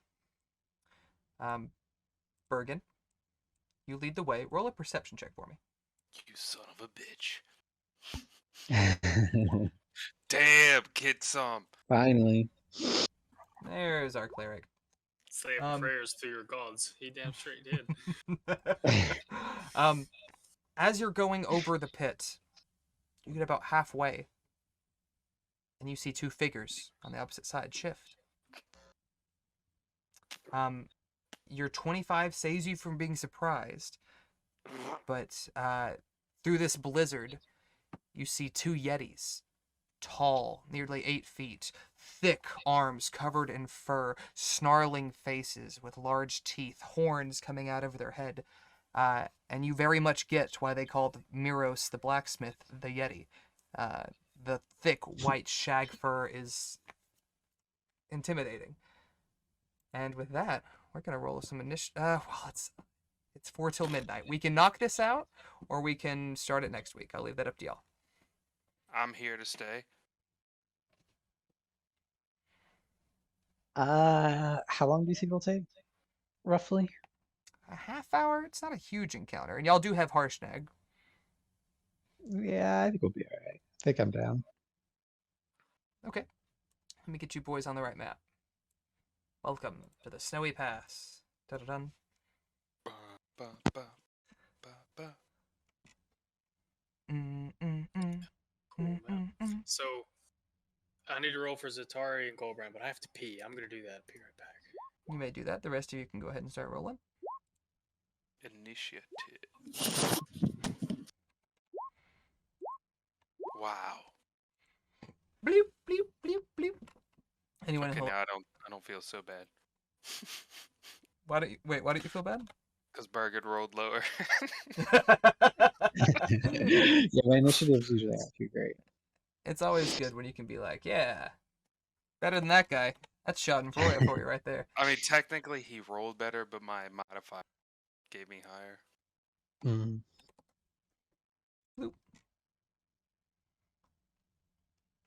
All right, boys. Gulbrand's pretty close to the top, but he's not first, so we'll probably go ahead and get started.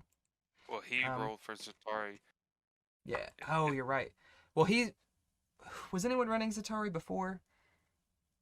I can't I've remember. got Zatari's sheet pulled up. Okay. So you're familiar. You've ran him before, and you're familiar with him. Mhm. Okay. Let me do one other thing before we start, and that is start some tunes. This is coming out of a different program than our chat, so if I need to adjust it, let me know, and I will. Zatari, near the middle of the line, you watch as Bergen calls out and points, and through the snow, you also make out the figures. What do you do? He's gonna start blasting. It's back here. Why started blasting? He can do that twice now, because he's level 5. That boomstick.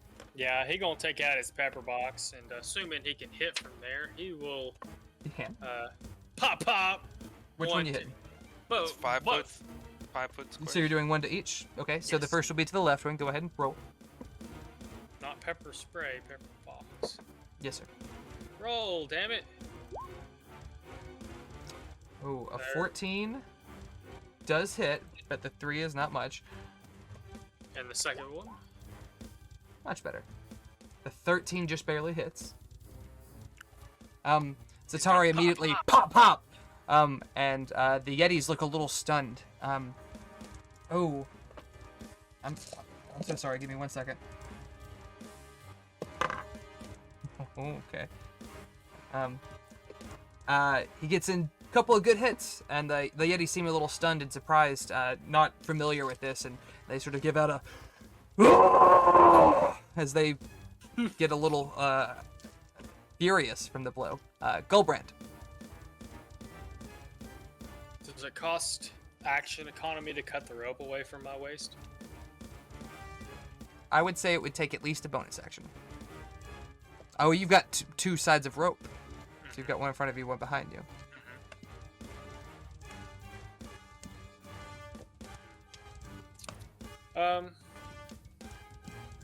Alright, Gulbrand will throw a guiding bolt for his action at this one. Okay, fire away. Star map. Pow. That do hit. Pow. 12. Alright. And in bonus action, he'll light up as the archer and throw a javelin. I guess it's the same. No, the other one, because he doesn't want to burn the disadvantage. Or excuse me, you swing at this and you have advantage. So he's gonna throw his javelin at this one. Turn to an archer. He's gonna do that thing. Come on, bonus actions. Where you at? Where you at? Where you at? 13 hits. 7 damage. Alright. Blap. Hellwound. Yes. I'm sorry. Fredbot's like a little loud for me. How do I control his volume? Oh, this one's not Fredbot. It's a thing. I'll turn it down. I'm sorry. I say it's in roll 20, isn't it? Is that what it's coming out of? Yeah. If you want to adjust it on your end, you can use Volume Mixer, like in the actual Windows program or whatever.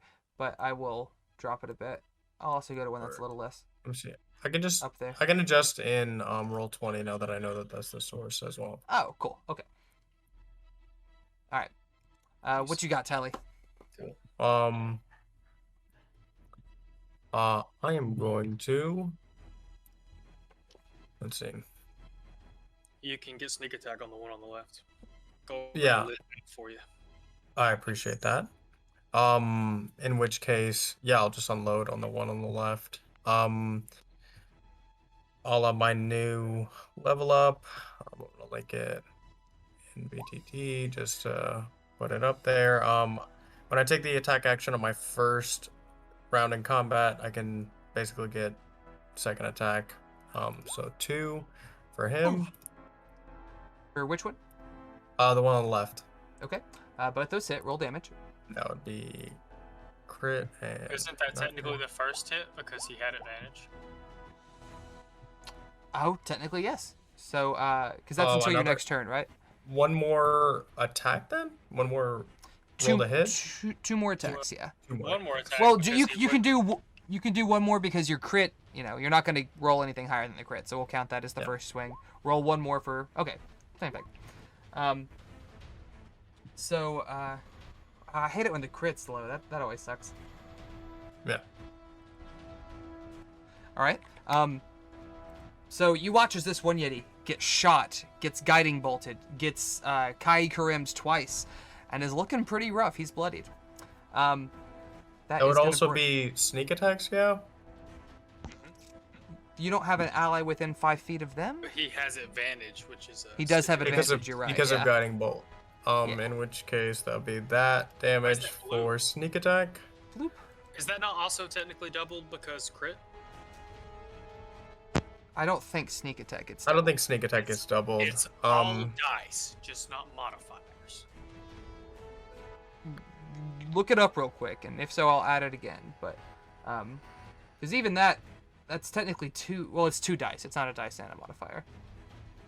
Critical hit. While we're waiting for that. I am It won't- 110% sure that it is all dice. Okay, I well, read it's it, not read going it, to kill read him it, anyway, read it, so read it. he's going to go ahead and go while we do that. So, you watch as the first Yeti. It takes a look at Bergen at the Those front of the mark line. him as my favorite foe. Sorry, one less bit of damage at the end there. I also didn't take my bonus action yet. Oh, okay. I thought the second swing was your bonus action. No, as per As a part of that action, I see. Go ahead. Dread Ambusher, yeah. Dread Ambusher, that first attack also gets a bonus 1d8, so I'm gonna roll that as well. Okay. I don't let see me a go ahead. Bergen on the turn order sheet, by the way, Joe. He's there. He's just below Davos. I show Abominable Yeti. You're Sorry, scrolled okay, down here's too the far, I think, my 1d8 dude. for Dread Ambusher, and here is the bonus action attack. To hit 14. The 14 does hit. Go ahead and roll that damage. Okay, that'll be 10. Actually, the critical hit thing specifies that if the attack involves other damage dice, such as from Rogue's sneak attack feature, you roll those dice twice as well. Okay, so roll 2 more Okay. d6 for me. And sneak attack number 2. Okay. Aw. Alright. Bergen, this Yeti settles his gaze on you, and you feel, even through your thick clothes, a chill rush over you. Make a Constitution save for me. A save, not a check. Oh, God. Shit. Well, to start off, you take 10 cold damage. Okay. And, I've got worse news. You're paralyzed. Oh boy. All right. Yeah. Let me double check the... Paralyzed for 1 minute. Holy mans, what is the matters? At the end of each of your turns, you can make a check. All right. So, A Constitution check. yeah. Sorry, Joey, that favored foe would also roll again, as per the crit. Cool, okay. He's rough. Yeah, crits. Bergen, let me mark you as paralyzed. We'll do, what should we do? We'll do this one. And I've got bad news. That wasn't even his move. So, he is Come get us. going to make his way across the bridge. 5, 10, 15, 20. Oh, So you these are said- bigger squares. You said big bridge, right? So not like he's Yeah, shaking technically, these are 10-foot squares. but He big. still can get within range, just barely. And he's gonna take a swing at you. Oh, 2 swings at you actually. Oh, and you're paralyzed, so attacks does it give me, auto like, a crit. disadvantage? Oh, Jesus. It's pretty bad. Yeah. it's Give pretty me 1 bad. second. Let me look at it. A paralyzed creature is incapacitated, so you can't move or speak or take actions. You automatically fail strength and dex saves, and attack rolls against the creature have advantage. Any attack that hits the creature is a critical hit. If the Oh my attacker was God. within 5 feet of the creature, yikes. So That's a terrible. 21 was the first hit, so I'm guessing that hits. Yeah. Most The definitely. second hit is a 25. Yeah, most They're definitely. both crits, so do me a favor. Take 14 slashing damage as it goes and swipes in at you, and then take 6 cold damage. Okay. So 20 damage total. As this Yeti Does just... it matter, like, the slashing? no, hang on. I'm or- so sorry. Only That if you was have not for... resistance. You're taking 28 slashing and then 12 cold damage because they're both crits. Just an extra 6 and 40. And an extra 14, so 40 damage total. So just 40 Oof, from your I'm total. dropped. So just You're like, down? Yep. Yeah, it's pretty rough. You were asking something about the type of damage. Do you have some type of resistance, or? No, I don't think so. I was just making sure it didn't like make a difference. No, the yeah. slashing cold. And Unless whatnot. you have something that gives you resistance, it's really just to distinguish between what's the actual slash and what's the cold, as immediately like frostbite begins to set in. So Bergen is down. Good news, while you're down, I don't think you're paralyzed anymore. So there's that. But you are you will be making death saves on your turn. The next Yeti is going to set his sights on Taliban. Taliban, roll a Constitution save. Yep. 14, that does not pass. So you, as well, are paralyzed. You feel your body lock up. This chill pierces you, not even from the exterior. It seems to just come from this maddening gaze of this Yeti as he picks up a large snow-covered boulder and hurls it to you. Has advantage on this. He didn't roll great. Does a 15 hit? Oh, it does. It does? Okay. Oh, that's a... Shit. Is that an automatic crit? Correct, yeah. It is a crit. Well, it has to I be still have within to roll 5 for it. feet of him. Oh, you're correct, yes. Fuck, where did my math go? Take 17 bludgeoning damage as he hurls this boulder to you on the bridge. And with that, we're going to go to Davos. So back to what I was saying. I see turn order right after me says abominable Yeti, not There's a Bergen in between on the one I see. okay. Can't As see long that. as I guess everybody else sees, like I do not see it. I see Davos and then Abominable Yeti. Yeah. Same. Okay, that's weird. So don't know why that is, but I see in- Bergen on mine, so I'll As make in sure that we... there's 3 Yeah. Yetis is what I'm getting. Well, don't meta. Anyway, second question. On my lay on hands, it says Mhm. I can use 5 HP to either cure a disease or neutralize a poison. Guessing that paralyzed being frozen is not gonna able to Paralyzed be is a condition, not a disease or a poison, so I don't think that would work. You fixed. could use that to pick up Bergen, but you're also tied to Zatarian at the back of the line. No, right, and that would just be the lay on hands healing Yeah. part, right? Yeah. I will guiding bolt as well, taking Alright. my cue. Which one you popping? I will do the one in front of Bergen. Okay. And I will do it as a second level. That's a... Oh Cure wait, wounds? that's cure wounds. Sorry. Yeah, you're fine. Not guiding bolt. Oh, that does not hit, my dude. I'm sorry. Sorry. You watch as Bergen drops almost immediately, and his tally locks up, and you feel a bit of anxiety sort of coming up in yourself, and you go a little wide with your swing. Do you have anything for your bonus action? I'm looking to see Light of Lathander. Is that technically a spell, so I couldn't do it? It's not a spell. It's a class ability, more or less. So you could do it, but it has a range, and I think he's out of it. It's a cone as well. Yeah. Fuck all of you guys in front of me. No, right. Oh, man. right. Okay, I guess not. How about, since you were perceptive, take a perception check as you assess the battlefield. Oh, we get to find out where this abominable fucker. Nope, guess not. Nope. Bergen, roll a death save for me, my dude. Let's see, how do I do I that? think you roll it. Okay. Because I guess it doesn't add. It's just 1d20, isn't it? It doesn't add con to it or nothing. Ooh. I'm sorry, my dude. That is a failure. Go ahead and mark that down as a fail. Let's see. Okay. As suddenly, you guys hear a large, deep bellow. As a much larger Yeti, nearly as big as Harshnag, comes up from behind. Oh. I think Harshnag's Great. Yeah, glad y'all put Harshi at the back. He is going to lock eyes with Harshnag, who has a pretty solid con, so there's, we'll see how this goes. Oh no! You watch as Harshnag looks at this Yeti and fear, which is very surprising. Well, Harshnag has a little bit of height on the Yeti. Harshnag's 25 feet. This Yeti's closer to the 20-ish point. Maybe even closer to like 18. But he is much broader than Harshnag.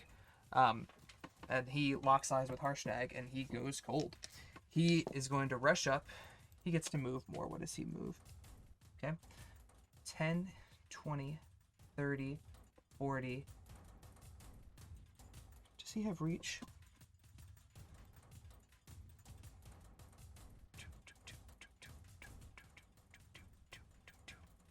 He does not. So instead, he's going to look over at you guys. And he is going to exhale a large breath of frigid air. No, he's not. I need. Nope. I've got bad news. It's Nope. 30 feet. But in this, that's only 3 squares in this. He's It's technically in me those 3. and is it Zatari. Zatari?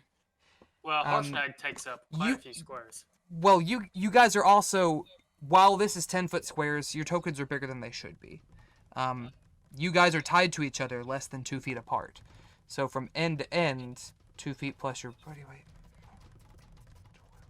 It'll get up to Gulbrand. I don't think it'll get Tally, but it'll get everybody, including Harshnag. All of you make a Constitution save. And is it half as Con, much? not Dex. Con save, yes sir.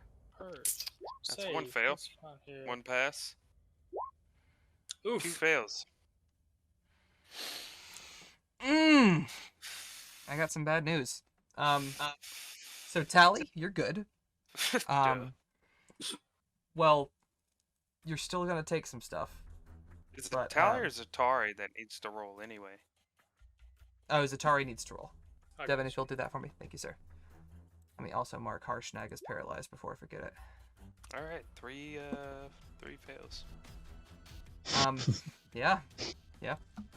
Those of you that failed take 36 cold damage. Are you?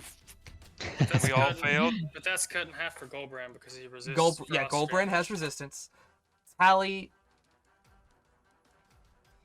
What is you take 18 36? cold damage. 18, thank you. It does hit Tally in front of Gulbrand. It does, yeah. It reaches up, or no. Yeah, why did Tally roll?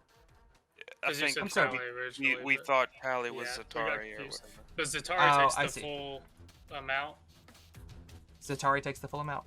I gotta find my pin so I can't track his Lucky shit on this sheet because I can't edit it. for you guys, that was a recharge ability, so he won't be able to do that again next turn, but Unless he rolls a 5 or a 6. we'll see. See, I thought originally that meant you couldn't do that for 4 turns, and then I realized after like 4 years of D&D that you're supposed to roll every turn to see Yeah, if they- it wasn't until I watched Matt Mercer do it that I was like, oh, fuck, that makes sense.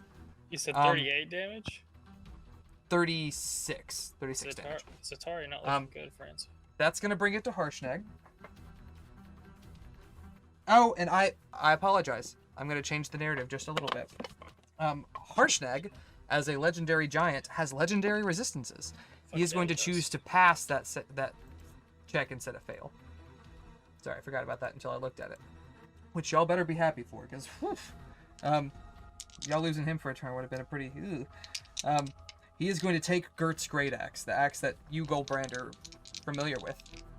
And he doesn't even need to take a step because he has reach. He goes and brings down the Great Axe. Oh, one of those wasn't the right thing. There we go. Plus 11. Fuck, what's the...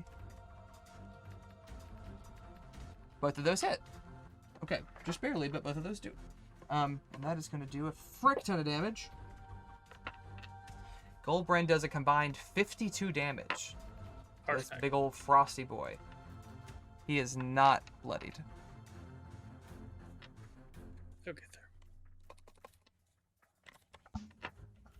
Alright, with that, we're back at the top of the round to Zatari. Okay, Zatari is definitely bloodied. Looking around a little wild-eyed and kind of freaked out. So, never played a fighter. Don't know exactly how... Once you can use your bonus action to regain the second wind works. Does he not have a thing that lets him attack Action again? surge. Action surge. Yeah, it gives you a whole nother round of attacks. I'm pretty a whole sure. nother round? Is that 4 attacks total on a turn? If I use believe the so. action surge, well, that's what is he gonna do on the one that's standing in front of Bergen that just dropped Bergen? Okay. He's gonna fire all of them on him? Yeah, that should empty his clip, but he's gonna unload on the one. The one in front of Bergen's almost down. Well, So he you technically- get 4 hits total. Take one, and then we'll choose the next Okay, target. well, I was about to say. All right, I see what you're saying. He will. Sorry, I have to do it weird. There's the first one. That does hit, and that takes him down. Perfect. You Zatari, seeing Bergen drop, seeing Tally freeze up, levels his pepper box and fires and catches the Yeti in the chest as it falls and almost goes over the side of the bridge, but sort of lands on the rough outcropping of rock just by the end of it. Roll your next one and pick your target. He's. He's gonna do the next 3 at the one furthest away, at the not biggin. The not begging. Gotcha. First one. Oh, that sucks. Oh, your gun jams. Jams. Yeah. All right. Uses his I'll- bonus action to holster his gun and draw his crossbow. Okay. Technically, both of those were still your first attack, quote unquote. So you still have your action surge attacks if you would like. Can he use that to fix his gun? He can use it to fix his gun and make an attack, or he can use it to fire 2 crossbow bolts. He'll use one to fix his gun and the other one to use the second attack to shoot at the same one at this one here. Okay, so give me a second. 1, 2, 3. God, he's got so much DPS. Okay, you have 3 bullets left in the chamber. Just to remember that. Not in the chamber, but Two after this, right? well, no, because one of those actions was fixing the gun. He fired 2. He fired 1 to get the kill. He jammed. He's about to fire his 4th bullet. So he fired 1, killed the giant. He fired the second one, it jammed. He used his 3rd action to unjam it, and he's firing he a fired 3rd. 2 more the round before. In that case, he's used 5. So he only has 1 left in the chamber after this. Well, he's gonna do it anyway. 3 damage. Well. Okay. Pop. Gulbrand. My medicine score. Not bad. Is it a bonus action to cut both the row? Can I reach Bergen? Since you're tied together, this makes it a little trickier. But I would say yes. I would say he's fallen in a way to where you could reach him, sort of around Tally. But He'll use his bonus action to throw a spear at this one, to throw a javelin at this one. okay, go ahead. Hanging. Sorry, it makes me. Hinga-dinga-durgan. It's Leif Erikson Day. Okay, that does it. 7 damage. Uses action to try to stabilize Bergen. I don't have any healing spells, so I have to make a medicine check. Is that correct?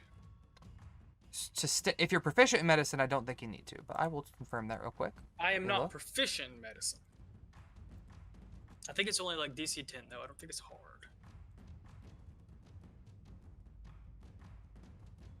But I think he still has to make the check.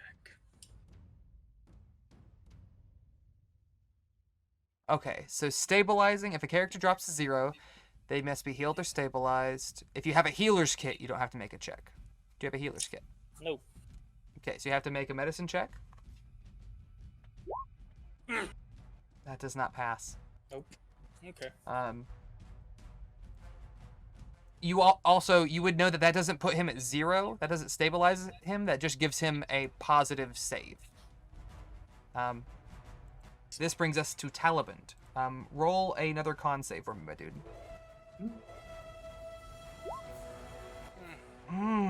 Yeah, you are locked up for the turn. You cold as fuck. Yeah. Yeti B! Yeti A is dead, so we'll go ahead and drop that. He is going to 5, 10, 15, or no, excuse me, 10, 20, 30, 40. He's going to make his way closer to the bridge. He's going to lock eyes with you, Gulbrand. Make a con save. Save. Come on, not check Devin, save.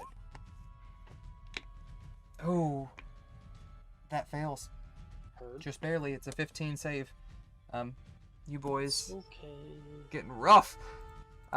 So Gulbrand, you lock up as it hurls an enormous boulder. Actually, he's going to 10, 20, 30, 40, 50, 60, 70, 80, 90. He can't hit Harshnag. which is unfortunate. So he is going to throw one at Talaband. You're the first standing figure. He does get advantage on this. The first one misses regardless. Let me see that. Yeah, a 13 doesn't hit, right? Surely not. Tally, you there, my dude?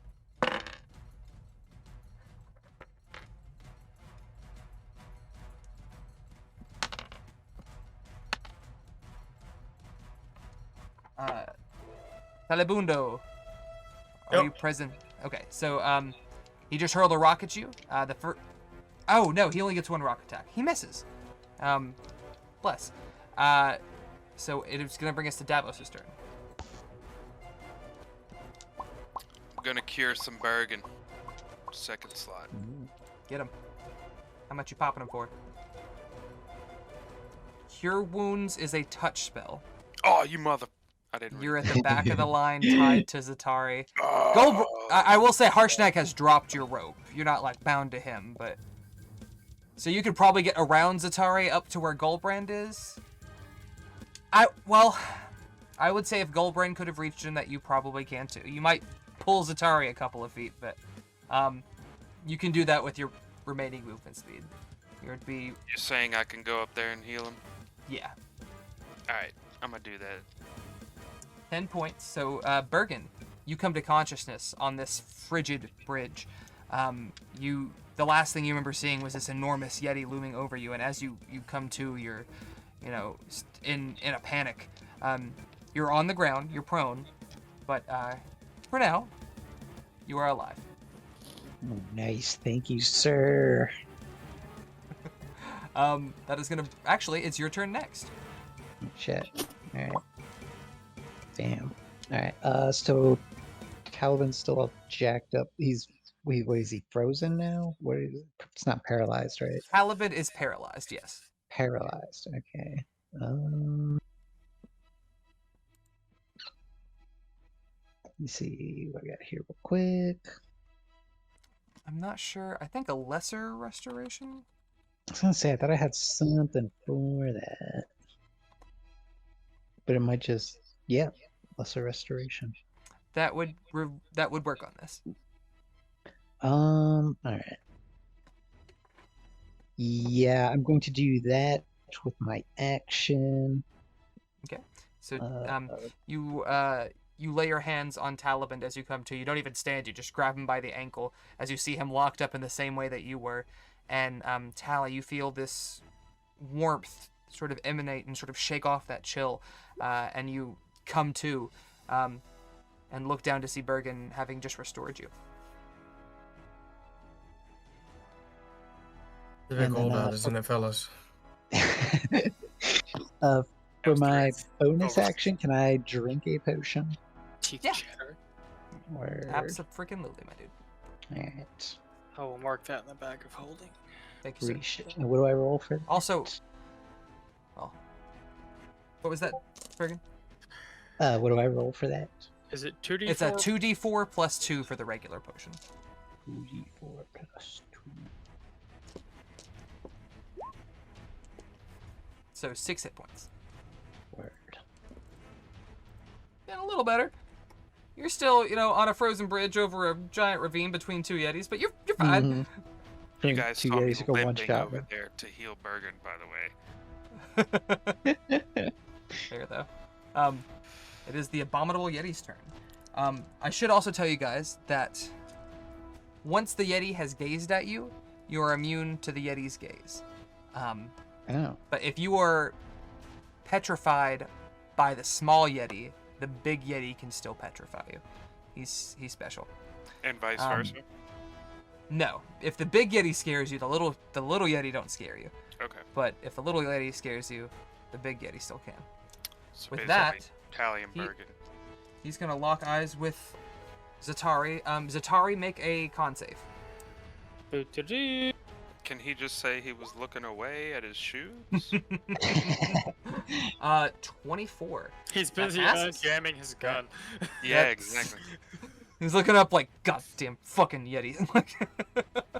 So his thing doesn't work. He does still have a couple of attacks. He's gonna make that one extra step to Harshnag. And Harshnag is not paralyzed, so he's gonna make his swings. Jesus A Christ. 22 and a 30 to hit. Both of which do. Better.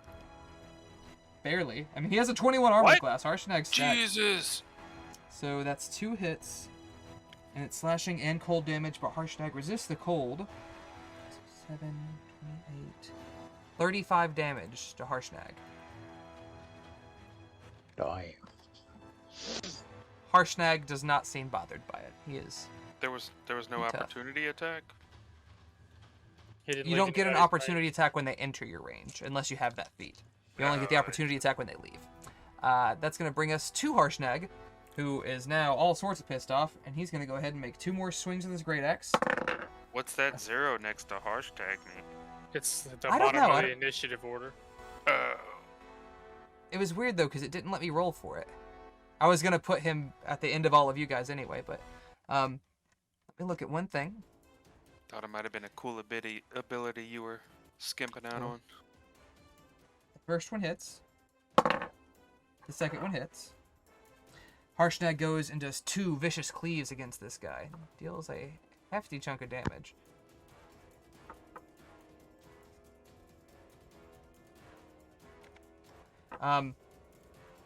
As he cleaves into this Yeti is now looking kind of rough. You see blood covering or seeping into his thick fur.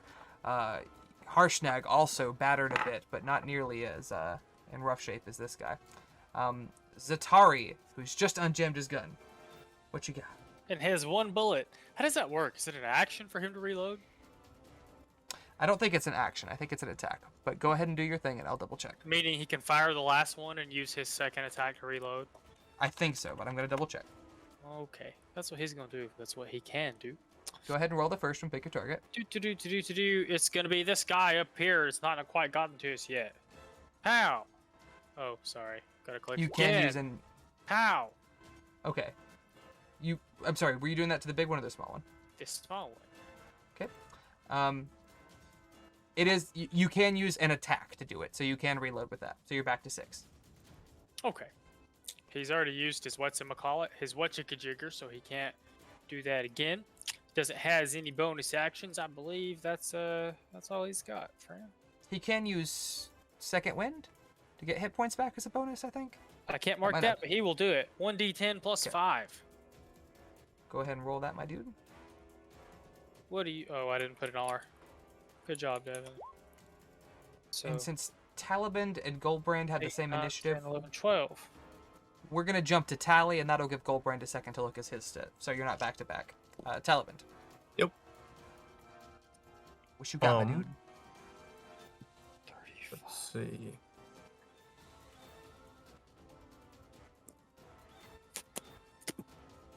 Hmm.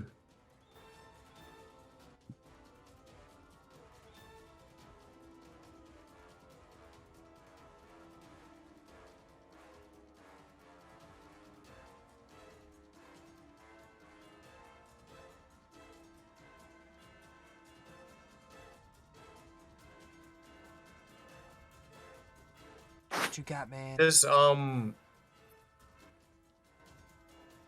sorry, does Harsh's like position next to the abominable make it like sneak attack attack? worthy? Yes. Yes, it will. Okay, in which case we get old sauce, does that's not. not gonna work. And then the other Just meets, my dude. Or no, Harshnag's is 21. This does hit the Yeti. Oh, Um, okay.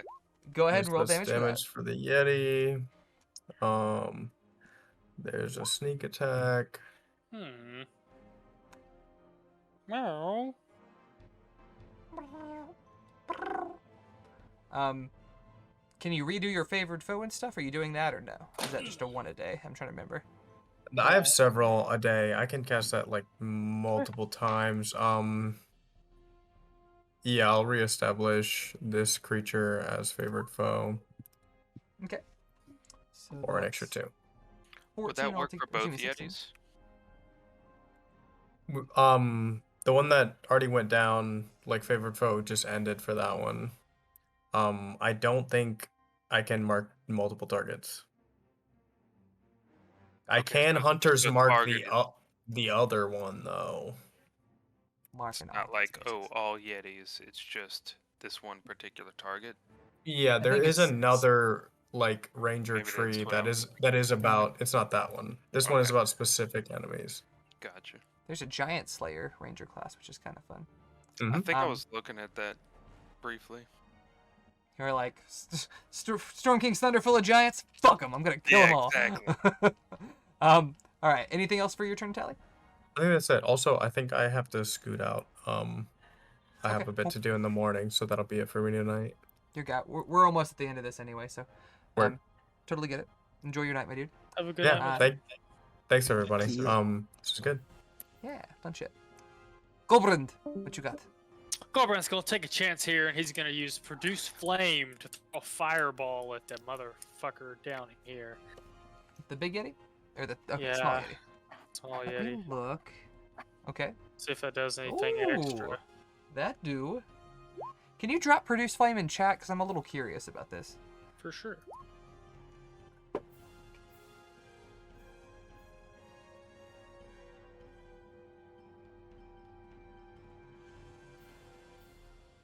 Okay. It has to be within 30 feet of you. I don't think he's within Ooh, range. is it not quite there? Yeah.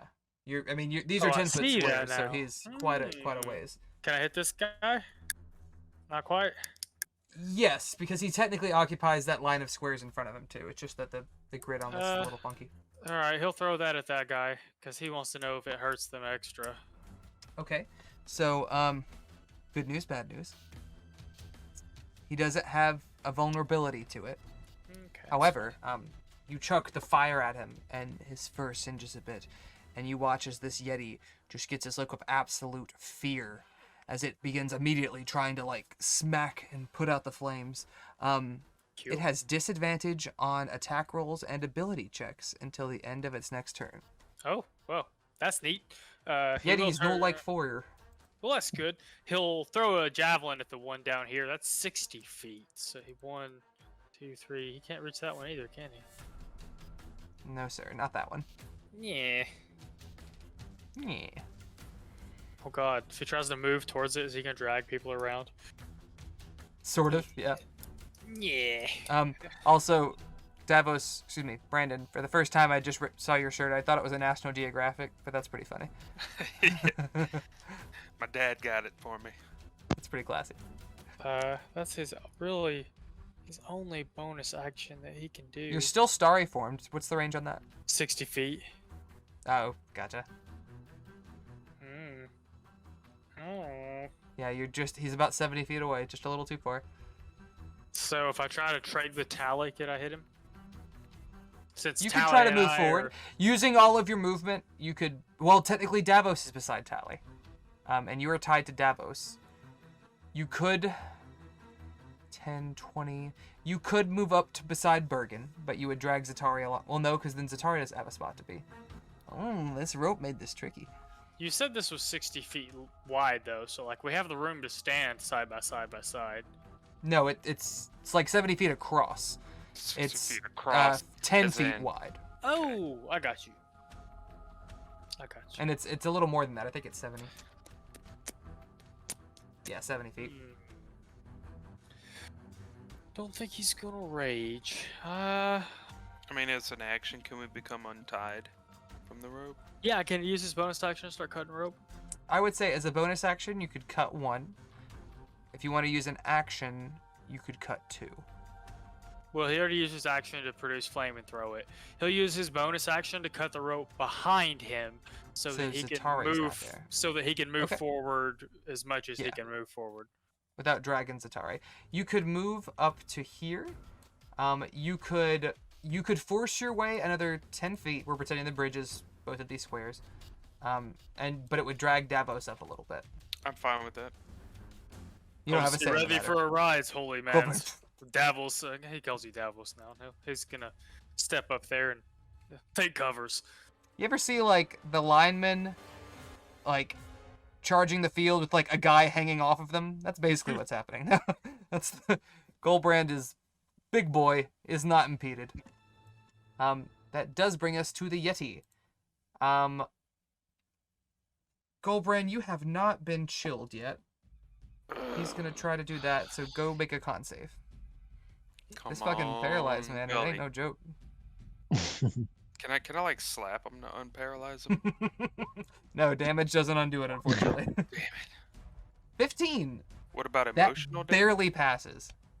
That meets, so you pass. So you watch as this thing bellows at you as it sees you charge up, and you get up to him, and now that you're a little closer, you're like, you're just not so bigs, and you're not afraid. It's only a foot taller than you. It's like he's in the 8 to 10 area. I've skilled the giants. Fucks yous. He is going to 10, 20, 30, 40. He can get to you. He's going to Do go it. and do his double claw attack. Do it. He gets to add a pretty good bit to these. A 15 and an 18 to hit. Both hit. Take 14 slashing damage and 6 cold damage. Oh, excuse me. Halved to 3 cold damage. So 17 total. Yes, sir. Alright. Gulbrand's just now bloodied. Davos. What you got, man? As you're yanked forward by Gulbrand. Actually, Never I heard gotta get that, going too, guys. Hate to bounce, but Alright, Okay. Bergen. we got stuff. Gotcha. We can works call well. it a night here if you boys want. It is a little. I thought this would be about 30 minutes, but the early paralyzes kind of slowed it down a bit. They're mostly there, but we'll wrap it up at the start of next week. Well, I'll catch you guys on the flip side. Yeah, take it easy, baby. Night. Get some rest. I know I won't be here next week. Mind if I just take my turn? Bitch. Yeah, go ahead. Debating if I should put him to sleep or try to scare him. You do you, my dude. Yeah. You do know that sleep is based off of health. Right. These guys are both injured, but they're also thick boys, so you don't know exactly where they are. Oh Right. no. Yeah, no. I'll try to scare him. Second slot, dissonant whispers. You good, Devin? No. 13 on a wisdom save. Big or small? Oh, I'm sorry. The small one right there by Small gold. one? Okay. Wisdom, they're not great in. Oh, he rolled a 13, so unless they have a, Fuck. A unless they negative have a to negative it. modifier. He does not. He has a +1 to wisdom. I'm sorry. Is that like half, or is that all or nothing? It's a half. Let's see. Okay. He doesn't 7. have to move away on a successful save, and he takes half as much damage. I have the Unless he's deaf. confessions to makes It says What? Gulbrand or says Devin? both. I think I was frozen and didn't realize. What do you mean? My last From the turn, big Yeti? I was frozen. Oh, From were you? My previous con save says 14. Oh, yeah, but yeah, that 14 was does for fail. thought was that for the big Yeti when he just Are there a damaged bunch of us? other con saves in that? That was That's that the was only when one I can find. Is that was 14. the For that the was big guy? Yeti. Yeah, and he just Oh. did damage. He wasn't freezing us. That's why Well, we took 30 you're talking damage. right above the lesser restoration. Let me find the Leicester restoration. Yeah, above Davos's accidental cure wounds. Yeah, that's what I was looking at. I thought that was the big Yeti, and that was just for damage. No, the one above that is the Big Yeti one, because that's where you, Tally, Devin, Right. Zatari all rolled. So you were paralyzed. What did you do on your last action? You fired him? Or a fireball at the big guy, or well, Okay. produce flame at the big guy. So he gets that hit points back, and he's no longer afeared. Was there anything else for that one? Or I moved. That was it. moved. Okay. And he dragged me, I guess, 10 feet with That's him. right, yeah. But I get to make a con save to see if I'm You do get to make another frozen, con save right? to see if you get out of it this time. You have to make a 15 or higher. Alright. Okay, so we're back. We've remedied it. Not a big deal. Davos, did you have anything else for your move, my dude? No, so he took 7 damage, I guess. Yeah, And the little one took the half. Let me see, since he's closer And he's now. he's pretty roughed up now. Right, Not quite Let me bloodied. see. No, excuse me. Not quite critical, but definitely bloodied. You know Since what? no one else is here, can I He's, keep all that damage I tanked? We'll say so. Yeah. Let's By the way, Bergen, you died last session. What? I left it. What? 15-foot cone, that's not gonna work. I think Bardic Inspiration is all I so probably no. Okay. That is gonna bring us to Bergen, and that, my dudes, so we're gonna pick up next week. I'm at 6 out of 42 health, by the way. Ouch. Wait, Goldman's kind of bloody. lay but on he's- hands? Let's see. No, Yeah, you can do it yourself. You could, yeah, you can Yeah. touch yourself. Jesus. There's I songs didn't know about that too. But that's an action. That's why I can't do it. What is oh my god, what's the song about masturbation?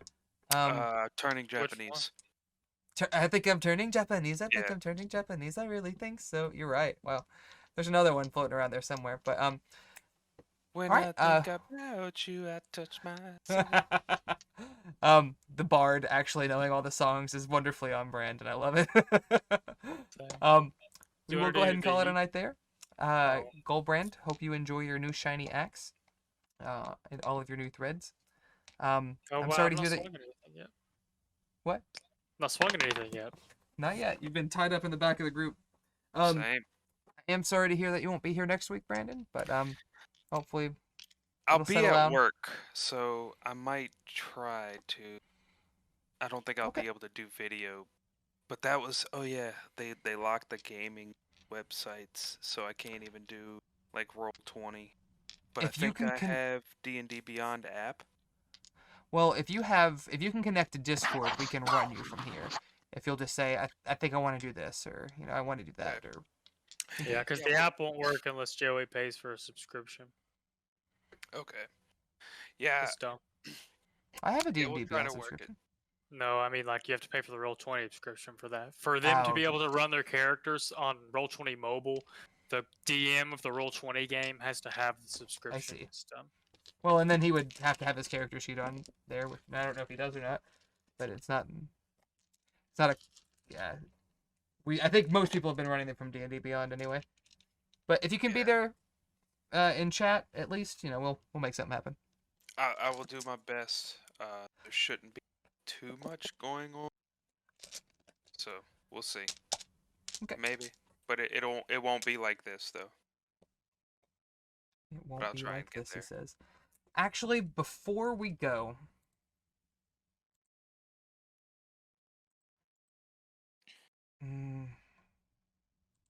no, I'll wait. I was gonna say Harshnag's coming up, and he could probably finish this guy off if he lands both hits, but we'll call it a day. All right. All right, well, love you guys. Be good. Take care of yourselves. And is it Friday yet? All right. Deuces.